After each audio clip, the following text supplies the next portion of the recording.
Okay, good afternoon. It's 2 o'clock. We call the town SB2 meeting to order. Yes, it's The right flag, Oh, yeah, right there. flag's right over there. If everybody can stand up. Pledge of allegiance, please. Allegiance to the flag of the United States of America and to the republic for which it stands, one nation, under God, indivisible, with liberty and justice for all. Thank you. So it's been a while since I did this, so I may be a little rusty, so we'll go through it as best I can. Welcome, everybody. If you have an amendment or would like to make an amendment, we have papers up here that need to be filled out in writing.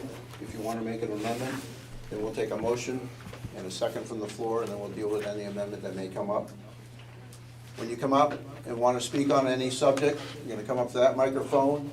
Please state your name so that we can have that information for the record. And where they live. And where you live so that we can verify that you're a town of Ashland resident.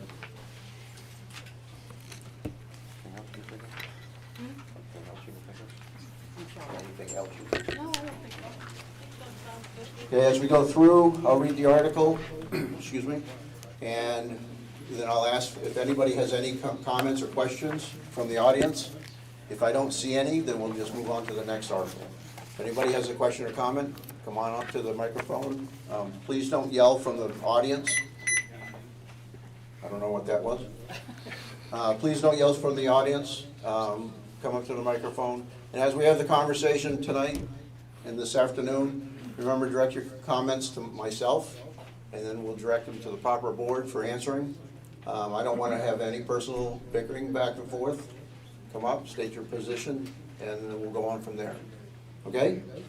So we'll go on to the first one, Article 1, choose by nonpartisan ballot 2 members of the Board of Selectmen for a term of 3 years, 1 moderator for a term of 2 years, 1 town clerk tax collector for the term of 3 years, 1 supervisor of the checklist for the term of 6 years, 1 trustee of trust funds for a term of 3 years, 1 member of the Board of Library Trustees for a term of 3 years, 2 members of the Budget Committee for the term of 3 years, and one cemetery trustee for a term of 3 years.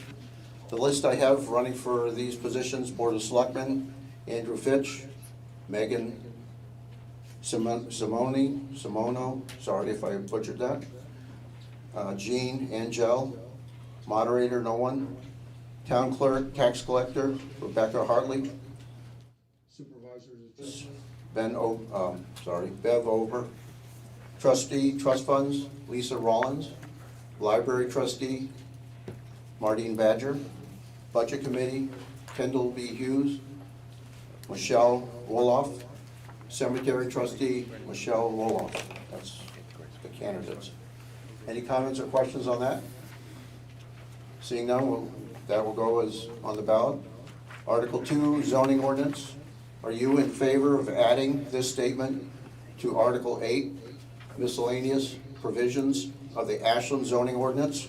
Corrections: the planning board has the authority to correct typographical punctuation errors in the zoning ordinance and to assign and modify members and sections of this zoning ordinance, provided that no substantial changes to the ordinance shall occur as a result of these changes or the changes. Any questions or comments on Article 2? Seeing none, we'll move to Article 3. That'll be on the ballot as presented. Article 3, zoning ordinance. Are you in favor of replacing the old map and lot numbers in the zoning ordinance, section 2.2b, 3.3.3.1 and 3.3.3.2, and in the addendum zoning districts, December 2002, with the new lot numbers that were assigned by CAI Access GIS for the town of Ashland tax maps? Any questions or comments on Article 3? Yes, sir. I'm Frank Garcia, 65 Fairway Drive. And I was just wondering, are these the same ones that are appearing on the website? Yes. Yeah, Frank Garcia, 65 Fairway Drive. And are these the same designations that are now shown on the website when you go on and look at that? That's Yeah. Okay, good. The Just answer wanted is to know. yes. And the zoning articles, the two zoning articles will be a separate ballot. So when you go to vote and you see Article 1 and then it goes to Article 4, don't be alarmed because 2 and 3 are a separate zoning ballot. Okay, thank you. Yep. Any other questions? If not, Article 3 will go on the ballot as presented.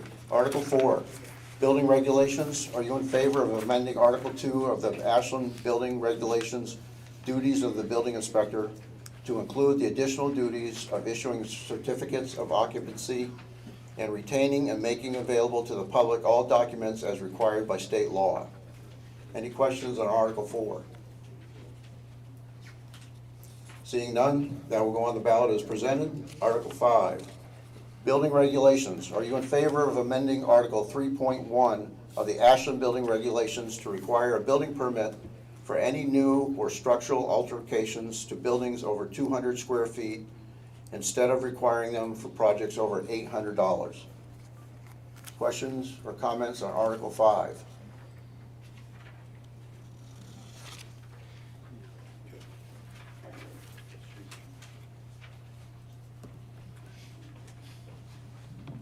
Dennis Potter, Ashland, New Hampshire. How would this affect, do you have to get a permit now to put on a new roof?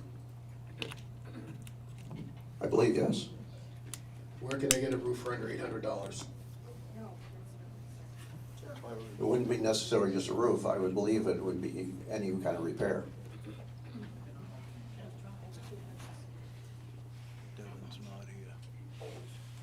So how would this affect that type of situation if someone was gonna get a new roof, which currently requires a permit? Yeah. The building inspector is here. I would ask Marty. if he can answer that question. Come on over. Building inspector's here.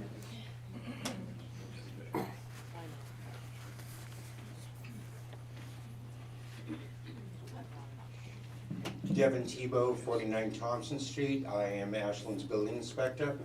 It does not change it because under any circumstances, if you are replacing an entire roof system, you have to get a building permit. It's in the building codes. It's the building codes, not the town's building regulations. This is only affecting, right now, we had a provision of $800 which covered things like sheds and so forth. And sheds under 200 square feet are not regulated by the building codes. So there are no building codes in existence to regulate, to have a building permit for, for that price level.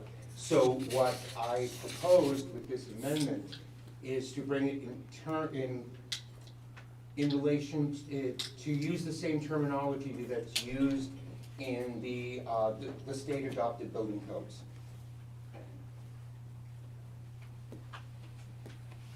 Thank you.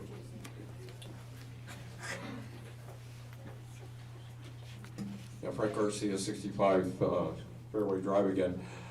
It says alterations. What about the situation where you're doing repairs to a deck or a porch, and you make it exactly the same? Is that still subject to this code or not? He'll come right I back guess up the and key answer. thing is you're not changing it, you're doing it the same.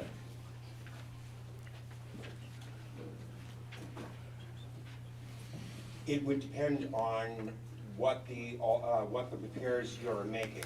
If it is a structural repair, you're replacing framing, the handrails, the steps, you need a building permit for anyways to get those, because any alteration that is structural requires a building permit.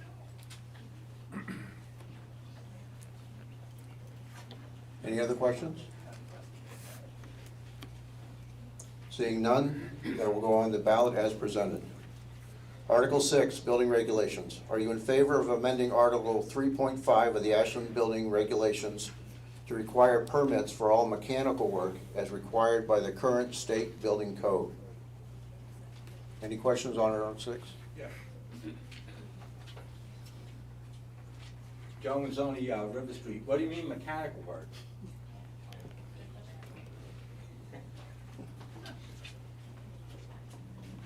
Mechanical work for the, on residential houses for the most part is, heating and air conditioning equipment. But it could also include like the pump on a pool. Or, if you had a permanently installed, sump pump in your basement, you would need a mechanical permit to put in a permanently installed one. If it is one that just plugs into a wall, you still don't need a permit for that. Thank you. Any other questions on Article 6? Seeing none, Article 6 will go on the ballot as presented. Article 7, Building Regulations. Are you in favor of amending Article 3 of the Ashland Building Regulation to specifically provide that contractors are responsible for ensuring that the state building and fire codes are met? Any questions on Article 7? Seeing none, Article 7 will go on the ballot as presented. Article 8, Building Regulations. Are you in favor of amending Article 7.4 of the Ashland Building Regulations to provide that all demolition done pursuant to the demolition permit must be completed within 6 months? Any questions on Article 8? Seeing none, Article 8 will go on the ballot as presented. Article 9, Building Regulations. Are you in favor of amending Article 7.5 of the Ashland Building Regulations to require that all chimneys be constructed, altered, or repaired in accordance to the current state adopted building codes? Any questions on Article 9? Seeing none, Article 9 will go on the ballot as presented. Article 10, Building Regulations. Are you in favor of deleting Article 7.6 of the Ashland Building Regulations, which provides that no wallpaper or other combustible materials shall be laid over any thimble or any thimble hole in the chimney? This provision is unnecessary as it already as it is already contained in the state building codes. Any questions on Article 10? Seeing none, Article 10 will go on the ballot as presented. Article 11, Building Regulations. Are you in favor of deleting Article 7.7 of the Ashland Building Regulations regarding the location of smoke pipes? This provision is unnecessary as it is already contained in the state building codes. Any question on Article 11? Seeing none, Article 11 will go on the ballot as presented. Article 12, Building Regulations. Are you in favor of amending Article 8 of the Ashland Building Regulations to exempt from the ordinance the construction of accessory buildings of less than 200 feet rather than exempting non-residential necessary buildings costing less than $800? Any questions on Article 12? Yep. My card. Amanda Lau, 25 Fairway. Isn't that the same thing as the one that had to do with the $200 and the 800 square feet? Is it the same thing, just set in reverse or something?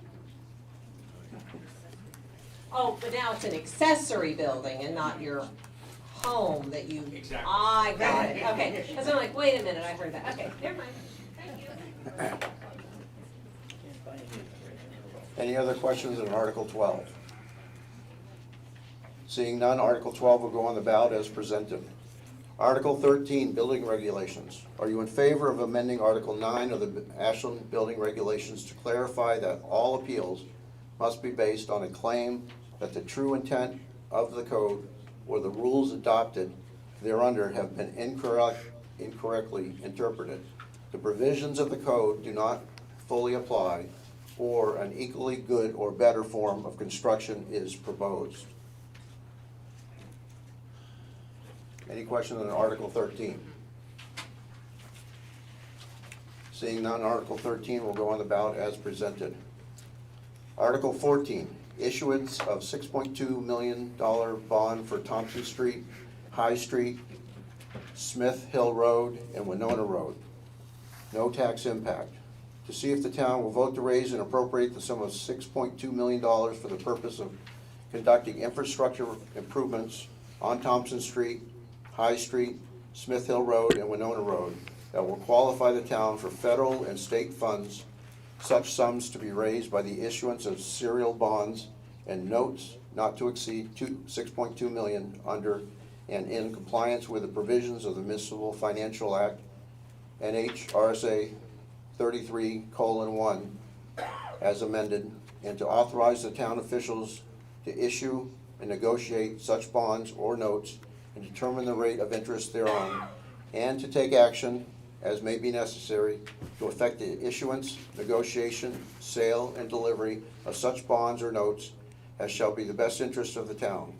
Additionally, to authorize the town to apply for and accept grants or other funds that may reduce the amount to be repaid and participate in the state revolving fund, RSA 486.14, established for this purpose, and to allow the town to expend such monies as become available from the federal and state governments and pass any vote retaining thereof to 3/5 ballot vote required. Recommended by the Board of Selectmen 5-0, recommended by the Budget Committee 4-1. Any questions or comments on Article 14?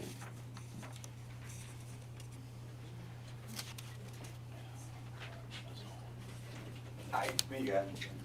Where did that 6.2 million come from? How'd you arrive at that? Anybody? Who would like to speak to that? I'll briefly speak to it. It was the engineers who were going to do the construction of the project that gave us that figure. Oh, okay, thank you. So, and this is, well, I've got the microphone. This particular issue is very, very important to the people that live on these roads, as the water is not palatable, not fit for human use, and it has to be done. And if we don't do it, we could be in a lot more trouble than this. Okay, good, thank you.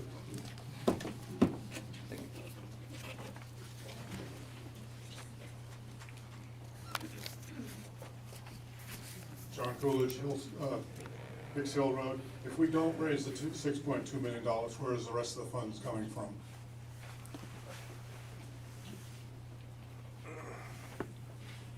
So we're going to apply for the federal and state grants that are available, and we have spoken to both Senator Sheen's office, Senator Maggie Hatton's office, and to the state that controls these funds. And they have told us that the funds are available, we have to apply for them, and we have to qualify for them. Part of the qualifying is passing this bond issue. Any monies that are being used for this, in addition to the state funds, will be paid for through the utility office, which is where the water and sewer is connected to. That's where the money comes from. The ratepayers pay for the bond.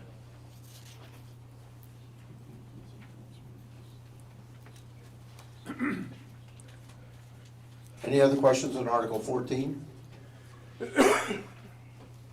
Seeing none, Article 14 will be on the ballot as presented.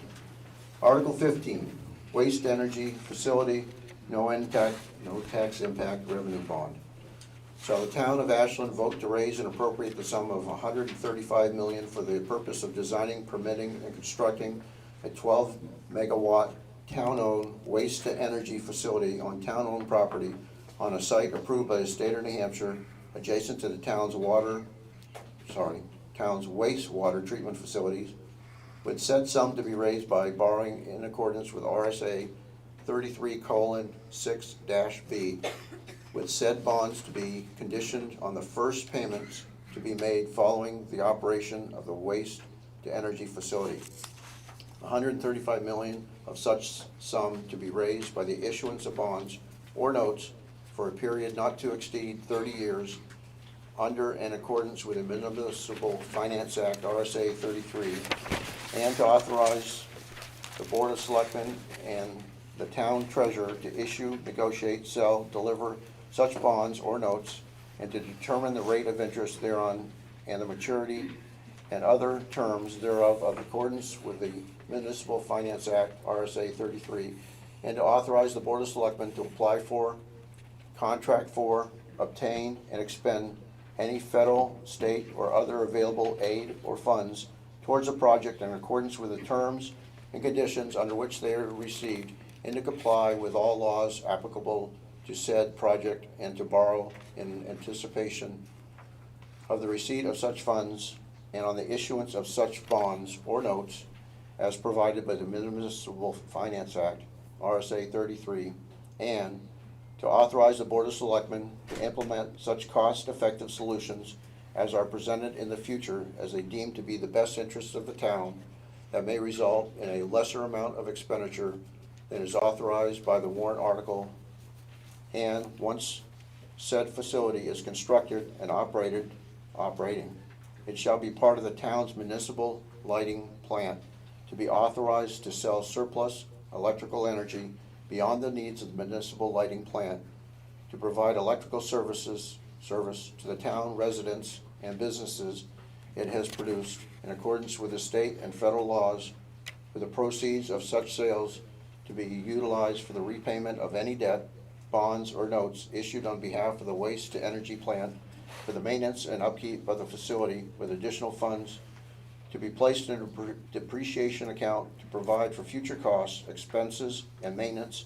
of the waste-to-energy plant, with funds to be provided for the street and traffic controlling light, in addition to which funds shall be provided to the town in lieu of property taxes to reduce town debt and expenses of any nature, and the waste-energy facility shall provide for the removal of all ash and other waste passing through the facility to be recycled or disposed of at facilities properly licensed and located outside of the town of Ashland, and to authorize the Board of Selectmen to take any and all action or to pass any other vote necessary to carry out the project in the best interest of the town of Ashland.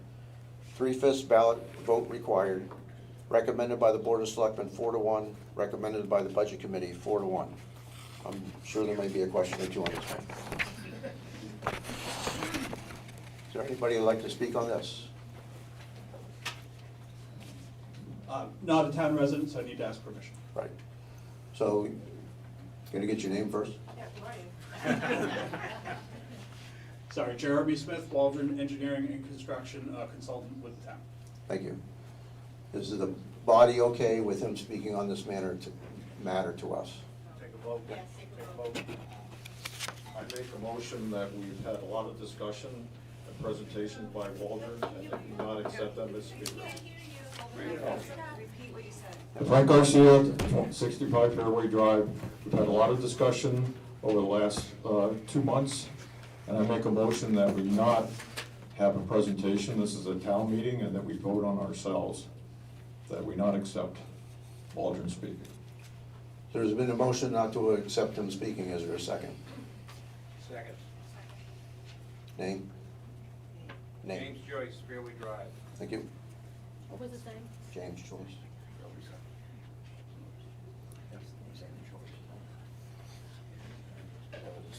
Okay. Yep.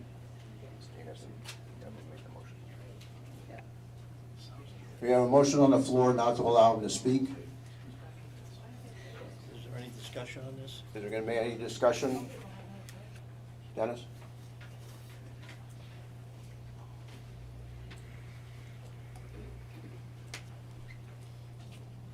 It doesn't make any difference whether you're for or against this project. I think a large majority of the people that are here today want to hear, excuse me?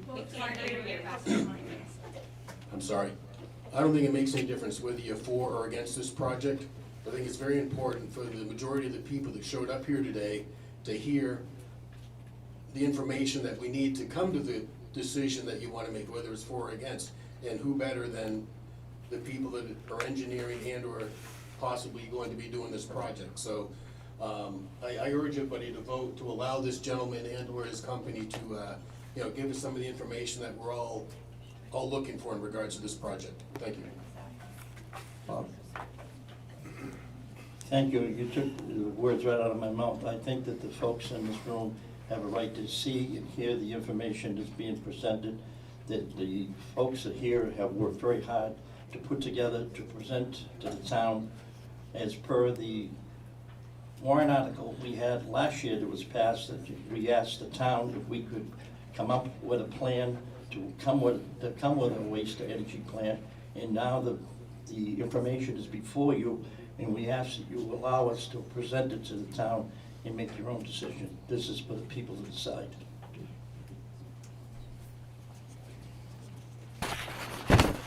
Sandra?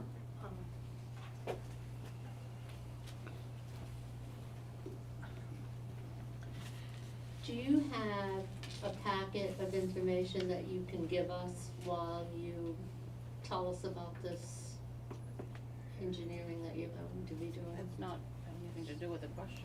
Not doing what we're talking about right now. Anything, anyone else? I've got a question. Yep. Jim Joyce, Fairway Drive. A couple things. I was trying to find, maybe it exists, I couldn't find it. The build-up, the detail to get to 135. Well, first of all, we gotta decide whether or not he's gonna No, vote. I'm asking the Board of Selectmen. I understand, but the motion on the floor right now is whether or not Okay, allow him to vote. all right, I'll wait. So we need to take care of that This first. will, my next question will have a lot to do with that. Yep. So the motion on the floor right now is whether it allow him to speak to us. Is there anything on that? If not, then all in favor of allowing him to speak, raise your red, Allow? allow him to speak. The motion is not to allow. The motion was not to allow. So we have to vote against that, not for it. Okay. So the motion was not to allow him, so all in favor of not allowing him to speak? Want to count, Patsy? Hold it up.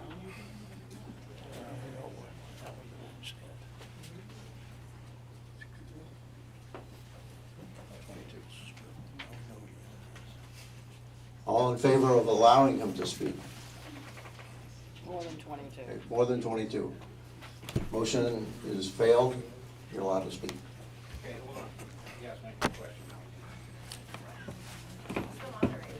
Yeah, he asked me to wait, so I'm waiting. Yep. I waited, now I'm coming up. He's probably gonna hit on everything I'm asking anyway. So I was trying to find the detail to get to the 135 million. I saw the macro numbers on the spread. I saw the macro numbers on the PowerPoint slides on the town website, but I couldn't find what built up to that 135, like, you know, where are the details to get to that? And how much of that 135 is profit margin for Walgreens, is my second question. And I think the numbers, as far as the revenue generated and the return, is based on a 3% interest rate on the bond.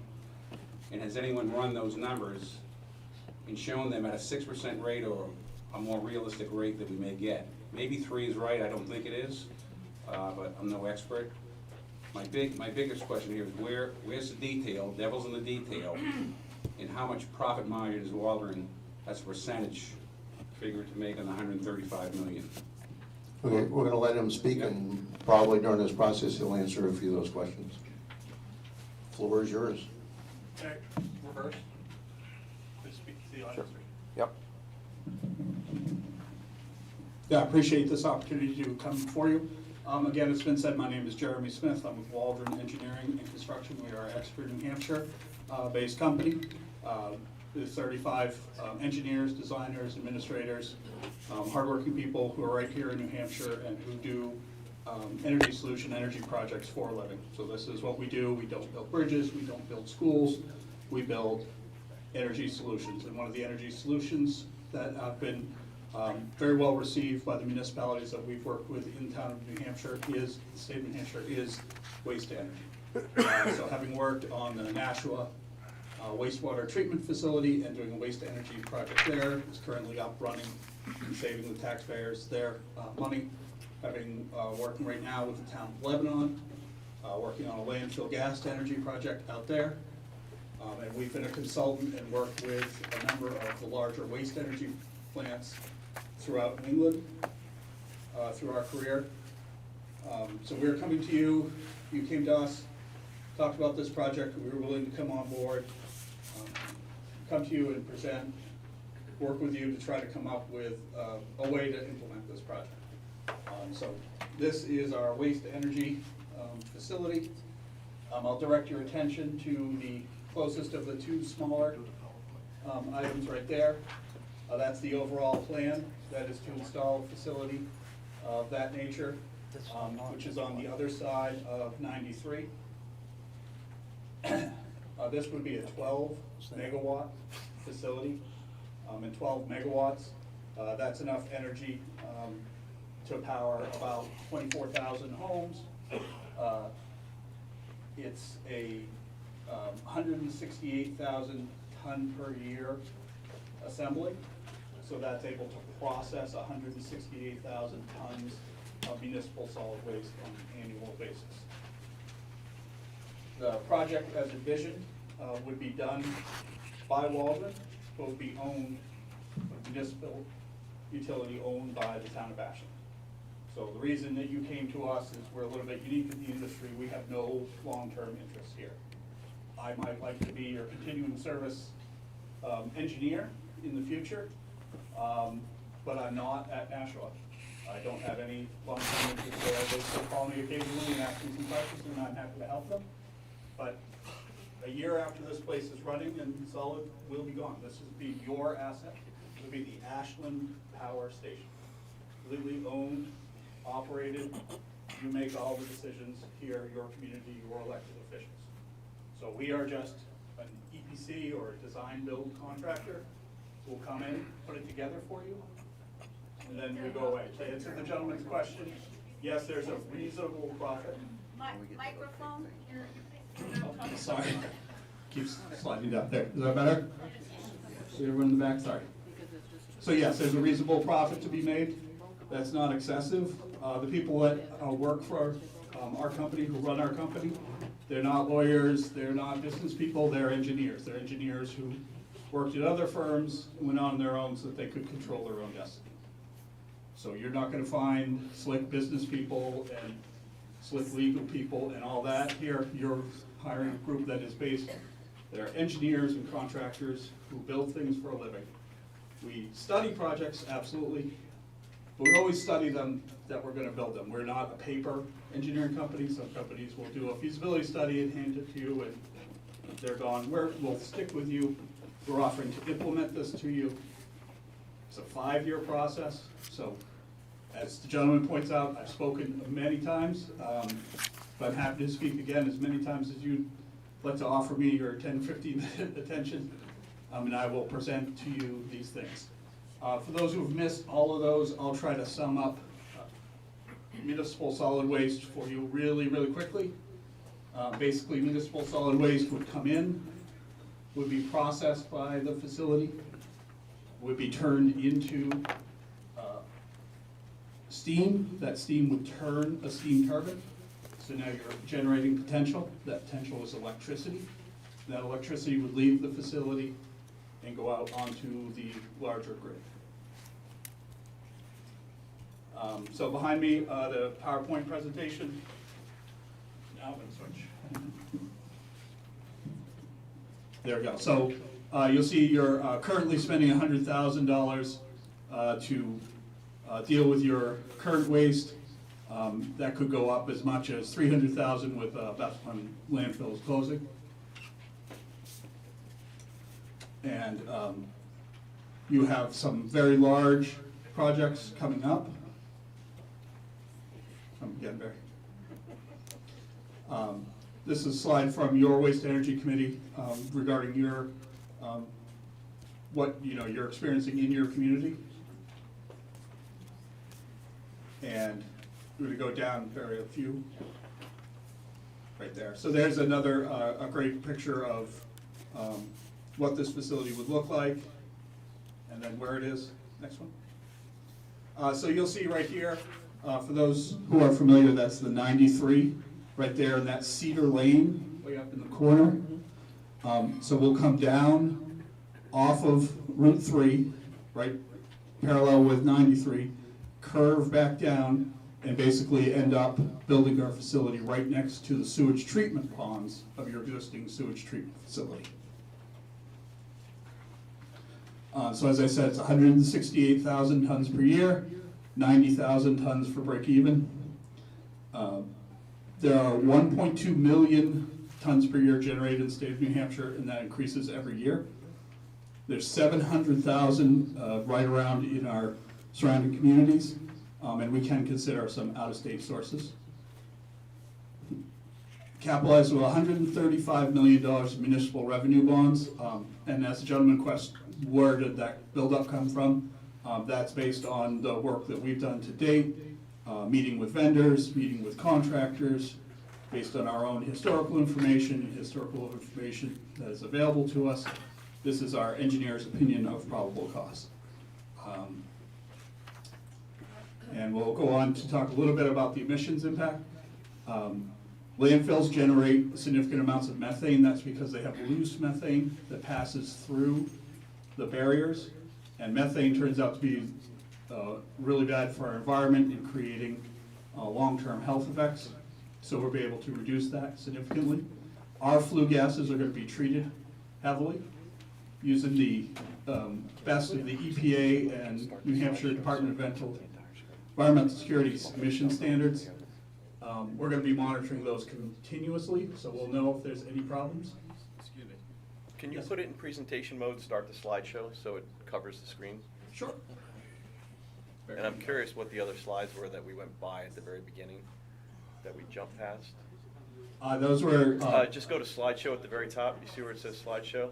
Yep, click that. And then on the left, from beginning or current slide. That's going to go from the beginning. The other one was... There you go.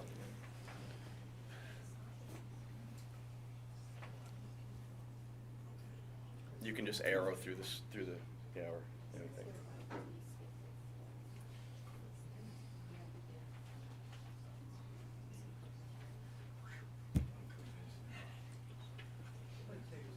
All right, so go back up.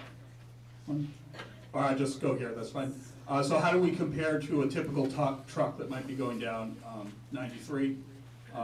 So for nitric oxides, for carbon monoxides, and for sulfur dioxides, we're 70 to 80% less concentration than a typical truck that's already going down the highway through your community. So one big question I think is on our minds is this plant going to give my kid asthma? Well, that's a valid concern. New Hampshire has some of the highest asthma rates in the country. 1 in 9 New Hampshire residents has asthma. My eldest daughter is one of those 1 in 9. So this is of significant importance to me. If you go on the Breathe New Hampshire website, you can see what they have to say about the causes of asthma. But research shows us that the major risk factors are secondhand smoke exposure in the home, certain infections during childhood like RSV, which is probably where Molly got her asthma, and genetic factors, which is probably present in my own daughter. So none of these major risk factors are going to be impacted whether the Ashland Power Station is built or not. Those are the major things. Simple timeline, how long it will take to put this together? Well, it takes about 3.5 years. And we've laid this out, we've talked with the state, and have gone through and kind of created that. So now let's just jump right into the financials. We've done this, again, 3.5 year process. We start in year -3 with our obviously not having any revenue. We're making expenses. We have some negative reserve total. Year 2, year 1, year 0, we're going to have some operation. We'll be in testing up to September, and then we'll have October, November, and December of year 0 of the project. So we would be able to take gate rate revenue, but here's where your real revenue starts, and here's really the beginning of the project is year 1. That would be the first year that someone contracted you for disposal, that you would take their municipal solid waste and process it. And so from year 1 on is real operation. We have predicted that we won't be able to sign up the full 168,000 in year 1.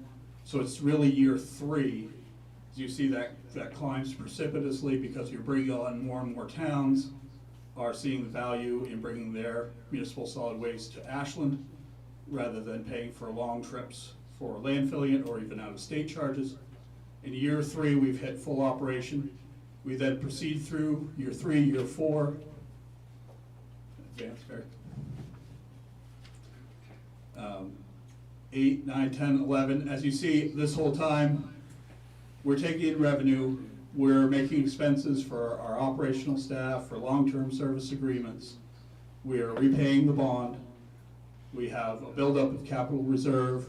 And we have some capital expenses. These capital expenses are directly related to the future operation of the plant. They are repaving roads, retubing boilers, redoing piping, upgrading control systems, all the things that we need to do to keep the plant running. But that bottom line is those are unallocated capital reserves that are accumulating over time. And that's the money, again, Waldron's long out of the picture at this point. You're making all your own decisions. What does that reserve, cumulative capital reserve go to? People in this room would make that decision. Barry, you want to advance?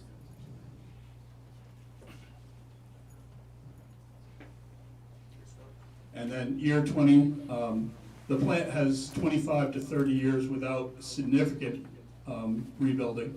So there would be another at least 5 years after that that we have for operations where you've already paid off your loan and then all of the capital reserves are yours. This is just an image of the claw. That's how the municipal solid waste is moved into the chutes. And I think that's Chairman, that's all. could you go back to the slide on the emissions? People here want to know about the emissions. Absolutely. You went over that slide. Right here. Next one, right there. Ah, excellent, thank you. So 99.9% of the emissions are nitrogen, oxygen, water vapor, things that are already present in our atmosphere. Because we're going to have our combustion occur at a very high level, we're going to destroy or mitigate most of the pollutants in the stream. We have automated air quality control equipment, so that we're monitoring all of the parameters and we're monitoring those emissions, and we can watch those emissions so we can control the parameters to make sure that we're making our emissions. We're going to inject lime into a scrubber, and that lime is going to help knock out our SO2, our sulfur dioxides. We're going to have particulate matter removed in a filtered baghouse. And all of the emissions that I'm talking about are passing through this air quality control equipment. So we won't have any fugitive emissions like occur with the landfill. I hope that addressed your question. Thank you. Not a problem. And I think that's all the slides I have, so I'll turn to the moderator. Thank you. No, no, no, no. Svetlana Lacroix, 20 Main Street. The question is that your company never built a plant like that. So basically you want to make experiment about building this. How we can trust that you know what you're doing if you never did it?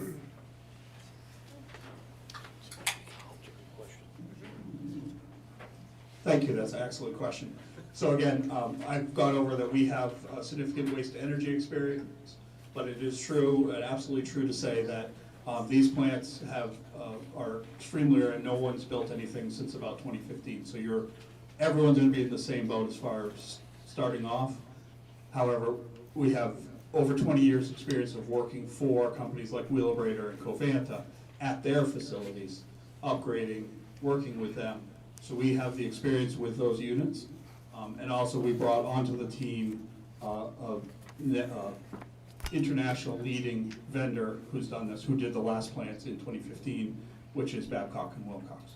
So we have all of that experience in-house, and we have the right vendor making the right equipment. You can rest assured it's not a science experiment.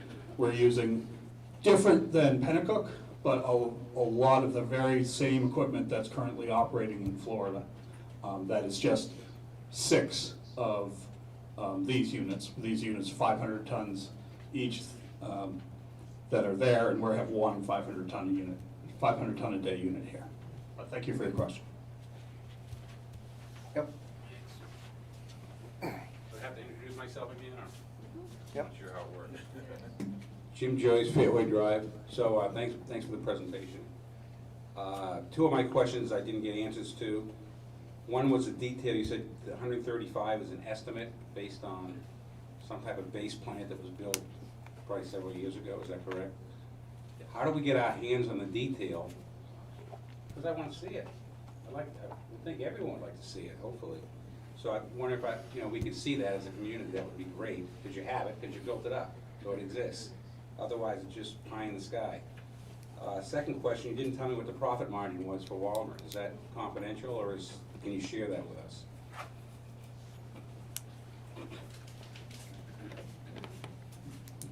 Thanks again for your question. Our profit margin, that's not something I'm going to speak to, and personally, I don't know the answer anyway, so I'm not here not telling you. I just don't know, A, and B, that's not something that we would have or describe. I offer that we have very reasonable rates. We're not, like I said, lawyers and business people that are looking to go through and make huge amounts of money. We've always kept ourselves just reasonable profit margins. So we hope that that you'll see that and find value in working with us. How that's built up, yes, there's an entire department within our company that has built the cost estimate, again, working with vendors, working with contractors, meeting with the contractors, walking the project sites. That model is so large and convoluted, and it's not something that we would share outside of our organization. I could go back and look at it more and bring you back more information, but I think the best we could do is offer you like a 5-item line item breakdown, which is the differences between the soft costs, the procured items, the construction itself, construction management, and then commission. That's probably the best we can do that can be easily explained to someone who's not inside of our organization. Yeah. No. Sit down. Eugene?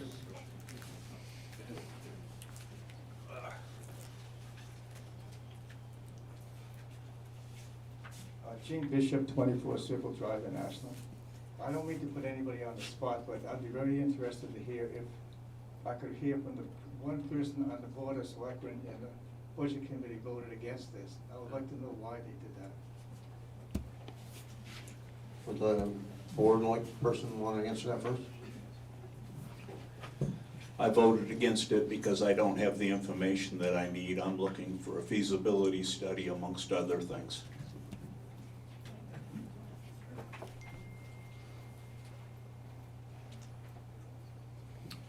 I voted against it because I'm still skeptical about the money it's going to make and the environmental effects that it will cause.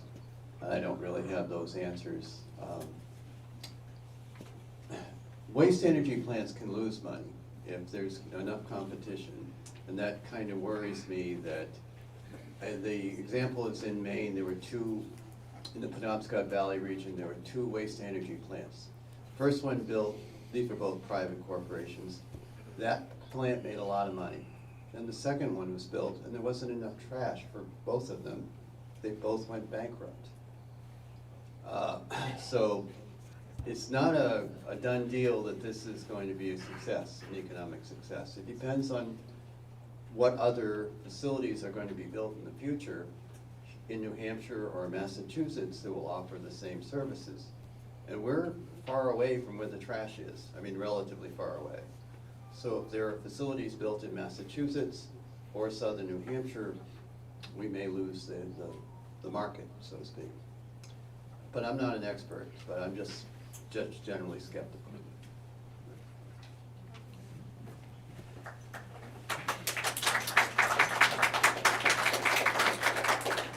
I want to thank the gentlemen for their comments.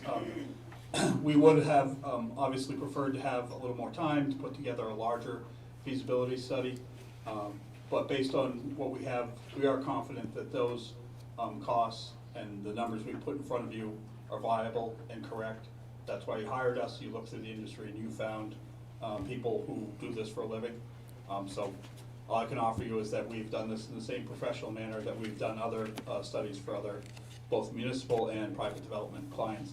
Addressing the comments on competition, that is an excellent point, but we are also very aware of that. One of the big drivers was that you saw that municipal solid waste was going up by double digits. And that's borne out in 2022, 2023, you're seeing a 22% rise in MSW tipping rates.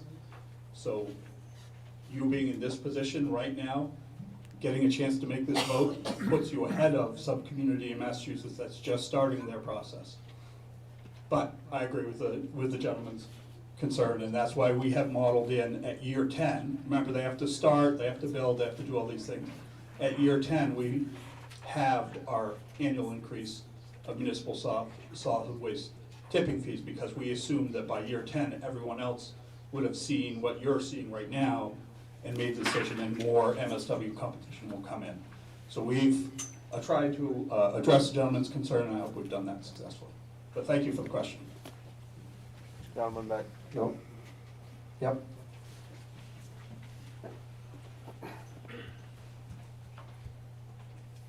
Hi, Steve Felton, 41 Depot Street. A couple of questions. First of all, relative to the price tag of $135 million, obviously for a town this size, that's a lot of dollars. Not having a feasibility study and not being able to break down those costs in greater detail is pretty scary to me. Second of all, it says there's no tax revenue impact. So if there's no tax revenue impact, I guess my question would be, I'm assuming that would mean that the revenue from that pays for the bond. Is that accurate? Yes. And this is all based on A, the 135 million being accurate, and B, the estimates of the revenue are sufficient to pay for the costs as they come in, correct? Correct. So if those things don't happen, if the 135 ends up going to some larger amount, and or the revenues coming in are not sufficient to pay for the bond on an annual basis, then what happens?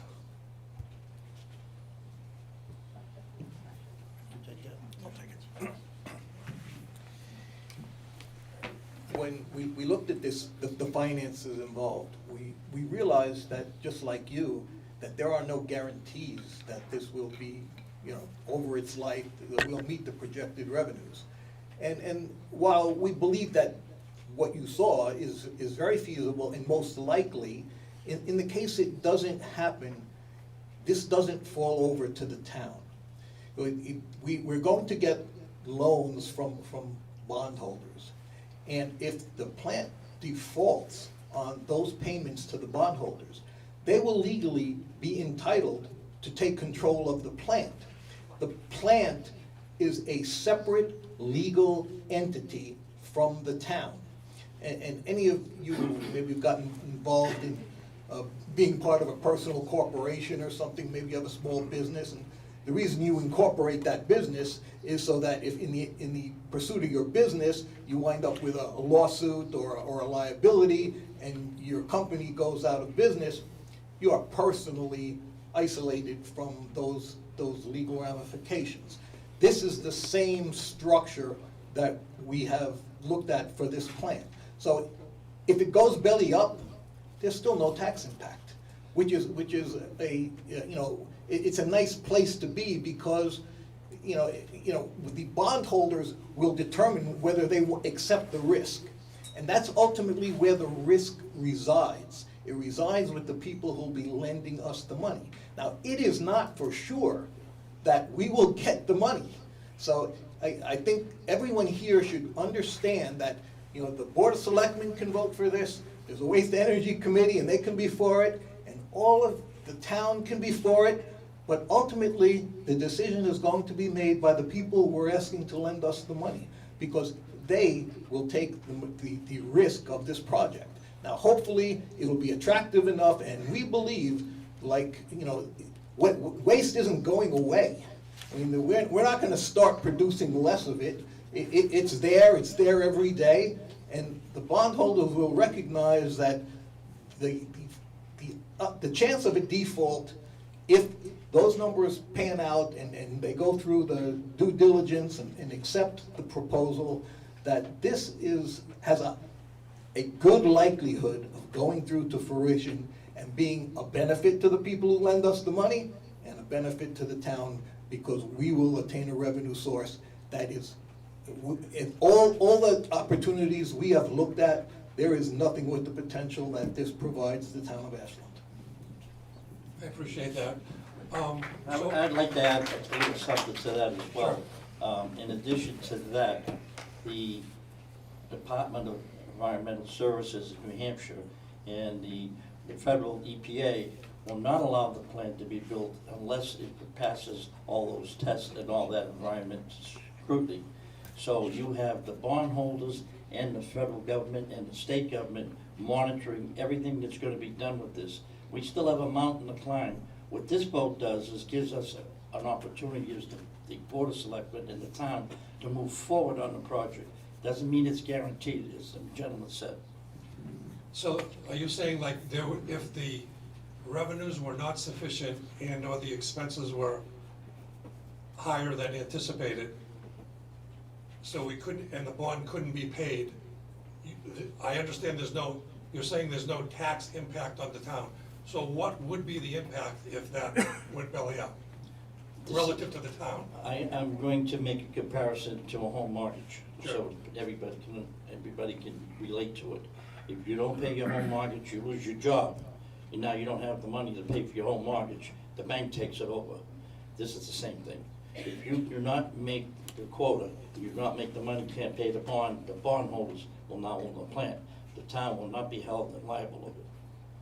So it'll just be And this is the reason why it's a revenue-producing bond. It's different from the other bond like we're trying to get. We're trying to go forward with to do the water projects. That's a different bond. So it's a different source of money, and it's a revenue bond, and the people who buy those revenue bonds use those tax incentives because they have extra money of their own, and they invest in these things, and they get another tax incentive.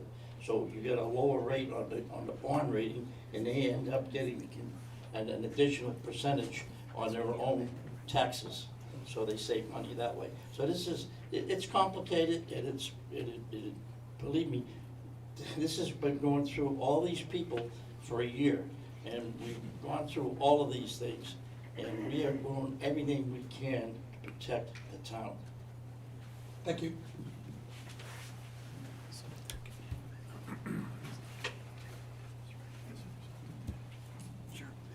Hi, my name is Beth Nelson from Fairway Drive. I'm a little nervous, sorry. So what I don't understand is if there's been a consultant that was paid, and that's how you do those kinds of things, and then you have your consultant and he presents his findings, and then any project that I've ever worked on and where I work in industry is that you then go out to bid, right? You say, okay, here's somebody's recommendation of how we can do something like this, and then you find 3 engineering companies or builders to give you prices. So you have a $135 million quote. Where are the other quotes? Who are the other companies like this who would do this or would do it differently or would do it better or worse or for more money or less money? Anytime I do anything at my house, I can't just go with one person. I have to understand what's going to happen. I mean, I'm not saying you're not trustworthy. I don't know. All this science, I don't understand it. It's scary to me. Why wouldn't we take the time to get that kind of information? Who are the other companies who would do this to give us quotes? Thank you.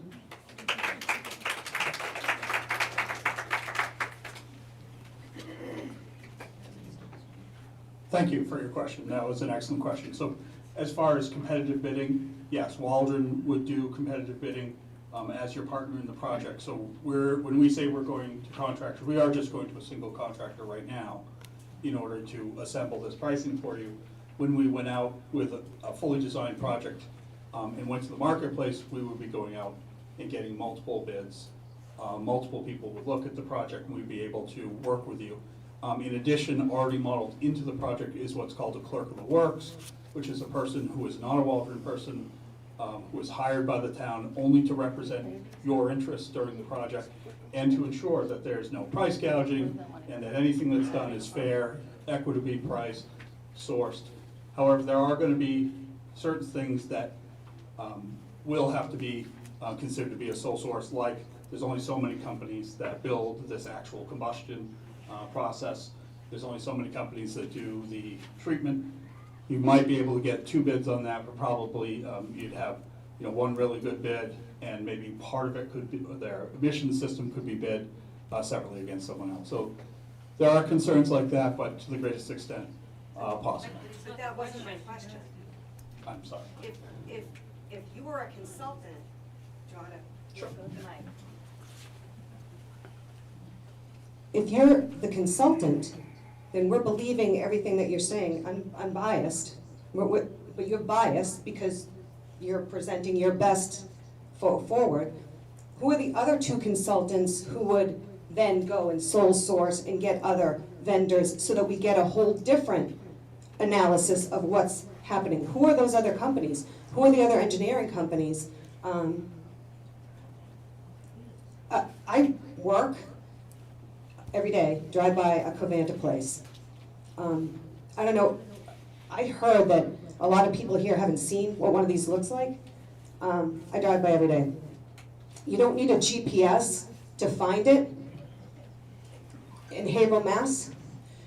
You can see the gray-black smoke from so far away. Who are the other companies that we can give us this information?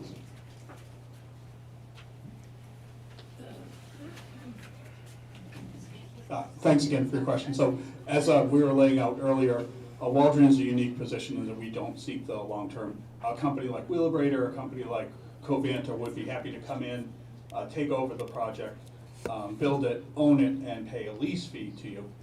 That's certainly a different way that you could look at it. If you wanted to own and operate the facility yourself, you would need to come to a company like us. You went through a process to get to us. And we, in many ways, are uniquely qualified based on our location, our technical experience, and our willingness to work with you. People like myself in the marketing department at Waldron, while the construction managers and designers who have worked on this project are compensated, the marketing time from my marketing group that I run has all been donated to help you advance, just to express our interest to you, the town, that we want to work with you.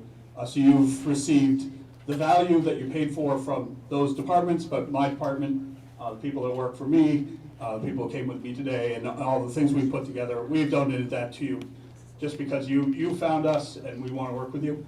I'd let anyone from the Waste Energy Committee speak, though, if they wanted to, about what process they went through to arrive at Waldron. They were not the first phone call you made, but we were the last call. Thank you. Sandra? Sandra? Thank you. Have you not been paid at all for the past year that you've been doing this?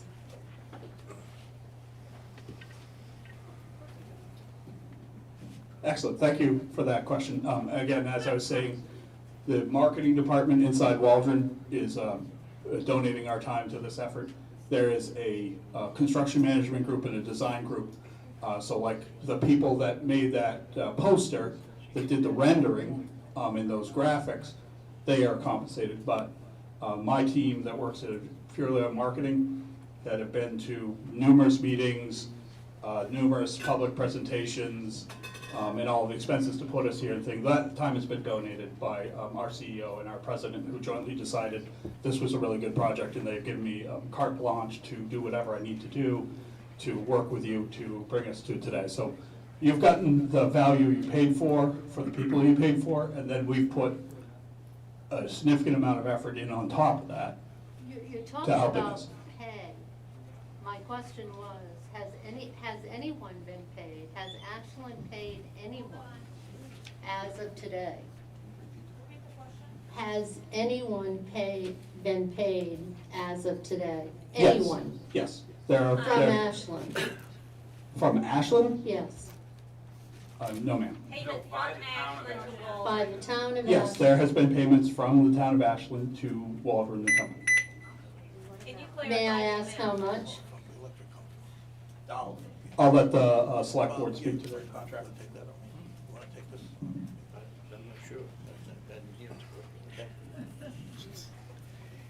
Yeah, let me make a couple of comments here before I get the direct answer to that question. And there's a lot of concern in the audience, and this came up the other night also, that, well, how do we know you guys, are gonna do the right thing? What if the numbers turn out, well, the bondholders can make money, but the town's not gonna make money? Well, it's in the engineer's interest, as you point out, to continue. Well, let me explain what's really happening. We have the select board and the committee that was put together specifically for the purpose of overseeing this. You know what the compensation for those people is? Zero. Okay, absolutely zero. Now, I can speak for myself. I'm also on the Waste Energy Committee, by the way. And if you think for zero pay, I am going to let the engineers or anybody else put together a program that makes no sense for this town, no, it's not going to happen. And I think I speak for everyone on the committee. Now, the presentation that you saw, we have been intimately involved in getting those numbers right. We're not completely there yet. We've got more work to do. But we are the ones that are controlling the process. The engineers work for the town. We are the town's representatives. And our compensation package, you know what it is? We will benefit when everybody benefits from this. And if there is no benefit, we're going to be the first ones to blow the whistle and call it off, because there is just no point in going forward. So at this juncture, we would ask that you have some faith in the people who are representing you, in the people that you voted for, and the duly selected people who are participating in this process. We are interested in the future of the town. You've seen we have a lot of bills coming due. We need a way to pay them. We're the poorest town in New Hampshire, and we don't want to stay there. This is an opportunity to move out of that dubious distinction, and we're working very hard to make that happen. So your faith and support is what we're here to ask for, nothing more than that. Still want to know How much they pay? I'm sorry. Yes. They were paid $50,000 to participate in this study, to bring the people together that needed to get us this information. This did not come from the town of Ashland Reserves. It came from reserves of the electric department, which is participating in this process. So they have been compensated, although to Jeremy's credit, that amount of money could not compensate them for the amount of effort they've put in. So we're very pleased with the good faith that they have offered us. I believe I had my hand raised first. I just want to finish with the talk about the, is it all right if I do that, or you want to take it first? No, I don't. Whoa, hey, up here. Okay. The Back and moderator, forth. the moderator You're will right, answer you're right, that. sir. You want her to speak to it, you want me to finish? To talk on the financing, in order to make this program go forward, there are grant monies available, both federal and state, and we've been told that the monies are available. You cannot get the monies unless you have a positive vote from the town to move forward on the bond. So once you vote for the warrant article, we can go after the available bond, the grants that are available, and they're significant. So that 135 million could be dropped significantly lower, depending on what the federal government and the state government will give us. Now, these monies could dry up with the next election. So we're in a spot now where the money's available now. It may not be available next year with a change in administration. So I just want to let you know the things that we think about when we're working on this. Thank you.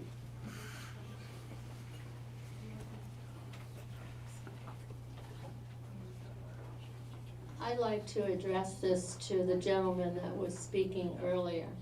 But he is talking about, he didn't mention responsibility, but he talked about people who are working for this town and who do their best. And I will say that you're looking at a committee here that I am sitting with that works and has meetings and does not get paid at all, not one penny, and has meetings almost every month. And there are other committees that do that here in Ashland, and we work for the town. And he's talking about $50,000 that's already been paid. Correct. Yes. We didn't know about that. And the more we discuss what is going to happen for the future, more and more is being brought forward. I think more of us need to know what's going on for the future.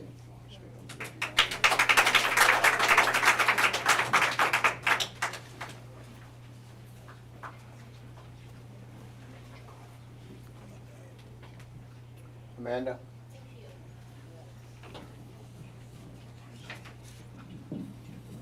Thank you. I'm Amanda Lau, 25 Fairway Drive. I've been seen and have been to several of the information sessions that you've held, and $135 million is the price tag on the table now. And my understanding is that it's apportioned out, for various costs, various facets of it. One facet of which is legal fees. Legal fees are permits that are needed, and bond lawyer, as Mr. Bazzello talked about at our meeting Wednesday night, and things like that. My husband and I have a friend who's an engineer at one of these waste-to-energy plants, and Andy started talking to Chuck when we heard about this, and Chuck's first words, the engineer at the plant, was, "Get ready to be sued. Get ready to be sued." Everybody, and he's an engineer at the plant, okay? And so, again, just correct me if I'm wrong, but of this $135 million, I remember seeing some kind of figure of $60 to $65 million is the building, and the rest are the additional fees surrounding this. So in other words, we're bonding about $75 million for litigation. Am I correct? And also, I'm getting the answer is no, but if litigation is expensive, even frivolous lawsuits cost a lot of money, and if it goes over the 135, does that mean that we're going to need to bond more money to pay for there's already talk around of, starting suits this way and that way. You get the Sierra Club going. Get some places with some pretty deep pockets that can really prolong the litigation. So I was just wondering, what's the ceiling amount on that?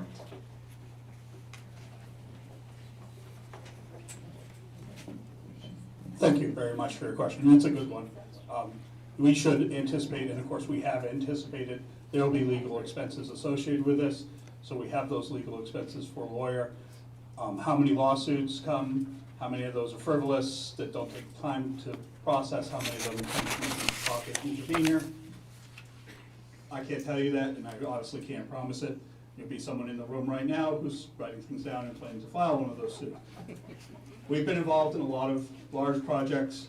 I was involved in the Granite Ridge project, which was 727 megawatts. That was very litigious. I was involved in Newington Energy, which is a 525 megawatt project in Newington, New Hampshire. Also very litigious. All those same kind of things happen. I've experienced it. I've put my best knowledge forward for my team to help them with pricing the project. I think I've done a good job.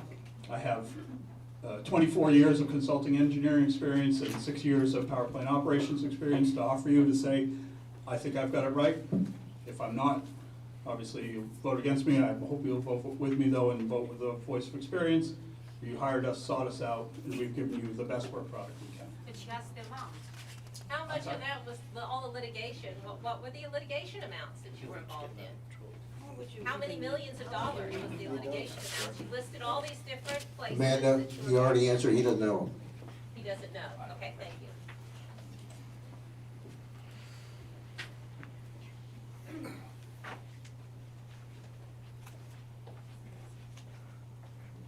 Hi there, my name's Stacy Luke, I'm from Winter Street. Actually, I guess I'm gonna do, oh, sorry, can you hear me now? Yeah, so, okay, Stacy from Winter Street. So, I got two, I guess, one for here and one for here. So, I guess my concern's more of the financial solvency of this project, and that's where my question's gonna come from. And you had said with the bonds, you know, the bondholders just hold the land, hold the factory, but it's on town land. So I've got two questions about the bond. One, what happens if this goes belly up? What happens to the town-owned land that this actually sits upon? And then the second question is, you say that there's no risk, but if, say, this doesn't work, how does that affect the town's ability to borrow on other bonds? We just talked about Thompson Street and all of those streets. How does that affect our ability to borrow in the future, and how much more expensive might that be? And is this something that you've talked about in your process? On the land question, that's an excellent question, and there's no exact answer. It'll be negotiated at the time that the bond providers, give us the money. But typical in this type of a situation, they would want a long-term lease of the land under where the plant is built. So it'll still belong to the town, but they will have the right to use that land. So if it were to go bankrupt and they have to take it over, we can't pull the land out from under the plant. So they have the ability to keep the plant operating. So what was the second question? They had to do with the bonds. The second question is, if the town, if Oh, this the project future- fails, how does it affect future our expenses. future ability to borrow? And that's hard to determine because it's a subjective factor. Legally, it has no effect. But if you've ever declared bankruptcy, you know what it's, you've been forgiven your past indebtedness. But if you go back into the market, people say, you guys have a bankruptcy, so we're gonna charge you extra. May or may not be the case. This is a municipality. I think most bond providers look at, the return associated with the money they're providing and look at the tax base of the town and say, yeah, you guys have money, and you can tax to pay the bills. So it shouldn't technically have a major effect, but that's a subjective point. On the bonds, the bond for the plant is the revenue bond, which is different from the bonds that you would borrow from the town, so it would not affect the town's borrowing power. Because the revenue bond is being held by the bondholders and the plant is, so that's separate, it's a separate entity. And I'm pretty sure I'm correct on that. And if anybody else wanted any corrections on that? Any corrections on that? Mr. Moderator, this entire proposition is outside the debt limit of the town by state law, okay? If this should go bankrupt, and the facility itself would end up being owned by the people who funded it. The land will not. It is town land. You can't take town land or government land by private prescription. It's against the law in this particular state. Massachusetts is different, but that's, I worked there for a long time. But you can't do it here. The land would still be the town's, and in order for them to run that facility, they would have to pay us rent. They would also have to pay us taxes. So that's in the statute. I can't change it, you can't change it, the legislature can, but I doubt if they would. I think one of the things you need to know is that, and I worked for 22 years for the town of Wellesley, my hometown. That's where I started my career. Right now, they're trucking their waste almost to Michigan. And the reason they're doing that is because all landfills in Massachusetts they can go to are closed. And They're about to close most of the landfills in Vermont. We're not allowed to truck anything there anyhow. Maine doesn't want us, and New Hampshire has very few landfills left. They got one, that's principal. If we have to start trucking our waste to New York, I don't wanna be here to pay the bill, I have to tell you. It's a bad situation, and the entire thing is bad. If you bury trash in the ground, you are going to regret it. You've been watching the weather lately and seeing all the problems on the West Coast with the huge waves and the drownings and everything else that are going on out there. It's because we're burying our waste in the ground, and we're emitting things from into the air that are causing all the problems we're having around the world. We don't need to do that. If we burn it and treat it, we have to treat the burned material. We just can't allow it to flow up the chimney and go around and circulate the way it does out of the tailpipes of our cars. Then we're not gonna have problems. We're gonna reduce the waste that goes into the environment, and it's gonna help all of us. I'm not disagreeing with that, I think the things that we're concerned about here is whether or not Ashland is the appropriate spot for that, as well as on town-owned land, where a lot of these facilities are privately owned as well. But, so my other questions are more technical, but goes back to that. So we're concerned about the Bethlehem, let me take a step back. So the profitability of this plant seems to be contingent on, several different things, but one being, the easy question should be, at what price point did you have for, megawatt hour, whatever, that would make this profitable? So that's one question. And the second one is, it is contingent on the ability to get this garbage, this trash. And we are concerned about Bethlehem closing down, but they are still working on opening up Dalton.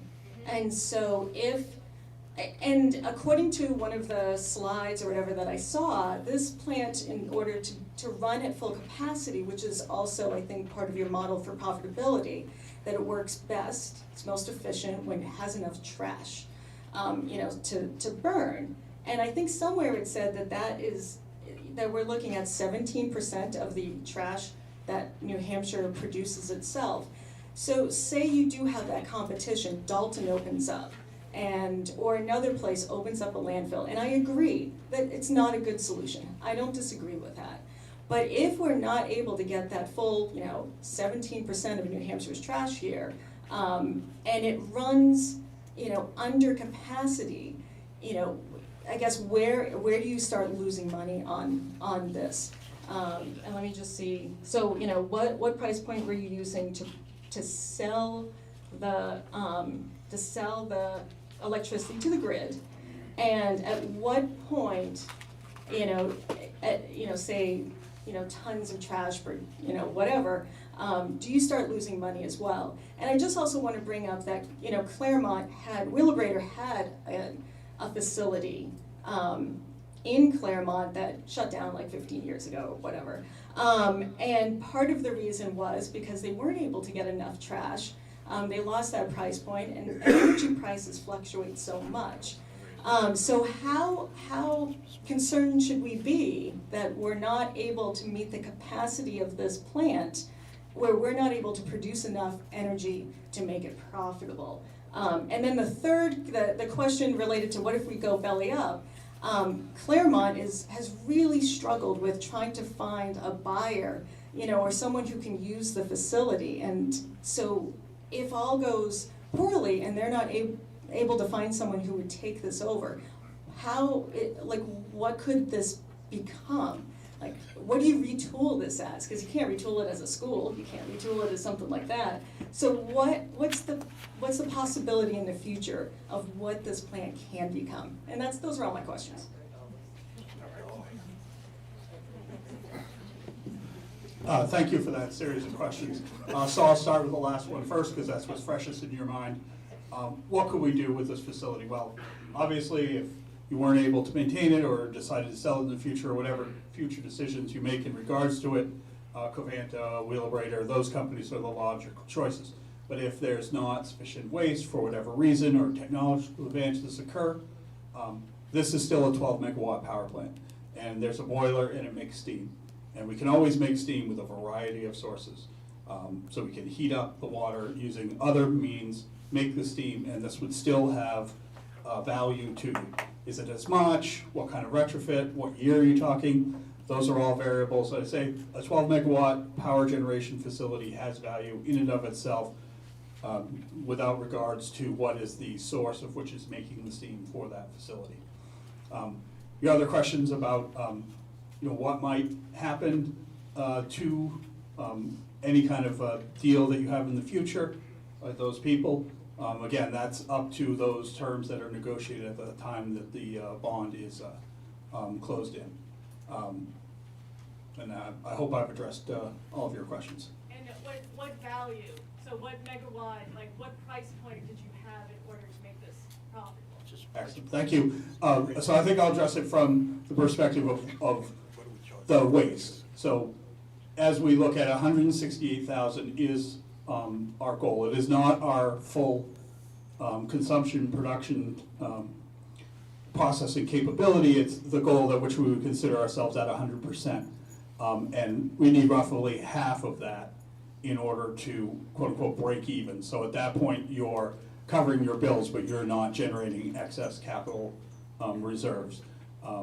So that in regards to the 1.2 million that's available, the 768 that's in the modeled area, the 168 or 84,000 tons, those seem like reasonable numbers, and that's how we came up with 12 megawatts. We look specifically at what it would take to sustain that, and was that available to us. What break-even point? Well, we've done economic modeling and run that a number of different ways, and there are many, many factors that go into that. Tipping fees, the percentage that is the different constituents that could come in the MSW, what the electrical rates are, what we're getting for fly ash, what we're paying for landfilling the waste products. There's a lot that goes into the model, but I'll say just from that, if all other conditions are fine, if tipping fees go up more than we modeled, then you could assume less combustion, and I bet that looking right now at the marketplace with a 22% rise in tipping rates, the recent skyrocketing electrical rates, those who pay electrical bills here may not appreciate what I'm paying in Danville, New Hampshire, but let me assure you this is a significant topic of discussion. The Smith family table is electrical use and leaving the attic light on. Because I am very sensitive to this, because we're paying out there in Danville, we're not as lucky as you to have a municipal electric utility. We're paying considerably more this January than I was January, and more than the January before that. So electric rates are going up. We have realistic assumptions in the model about what MSW will do and what electric rates will do in the future. That's how we can provide you that, we've done the best modeling we can to give you an accurate representation of what this will look like over the course of the project's life. Thank you.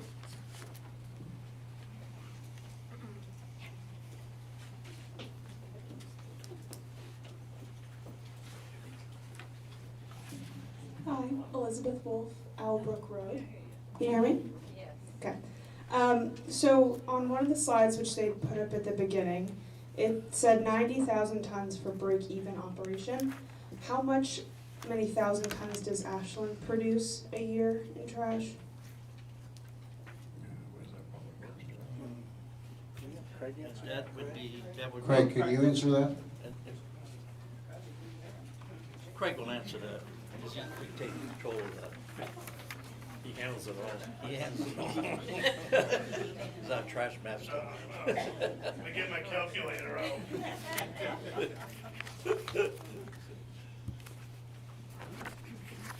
I think it's about 600 tons a year we ship out.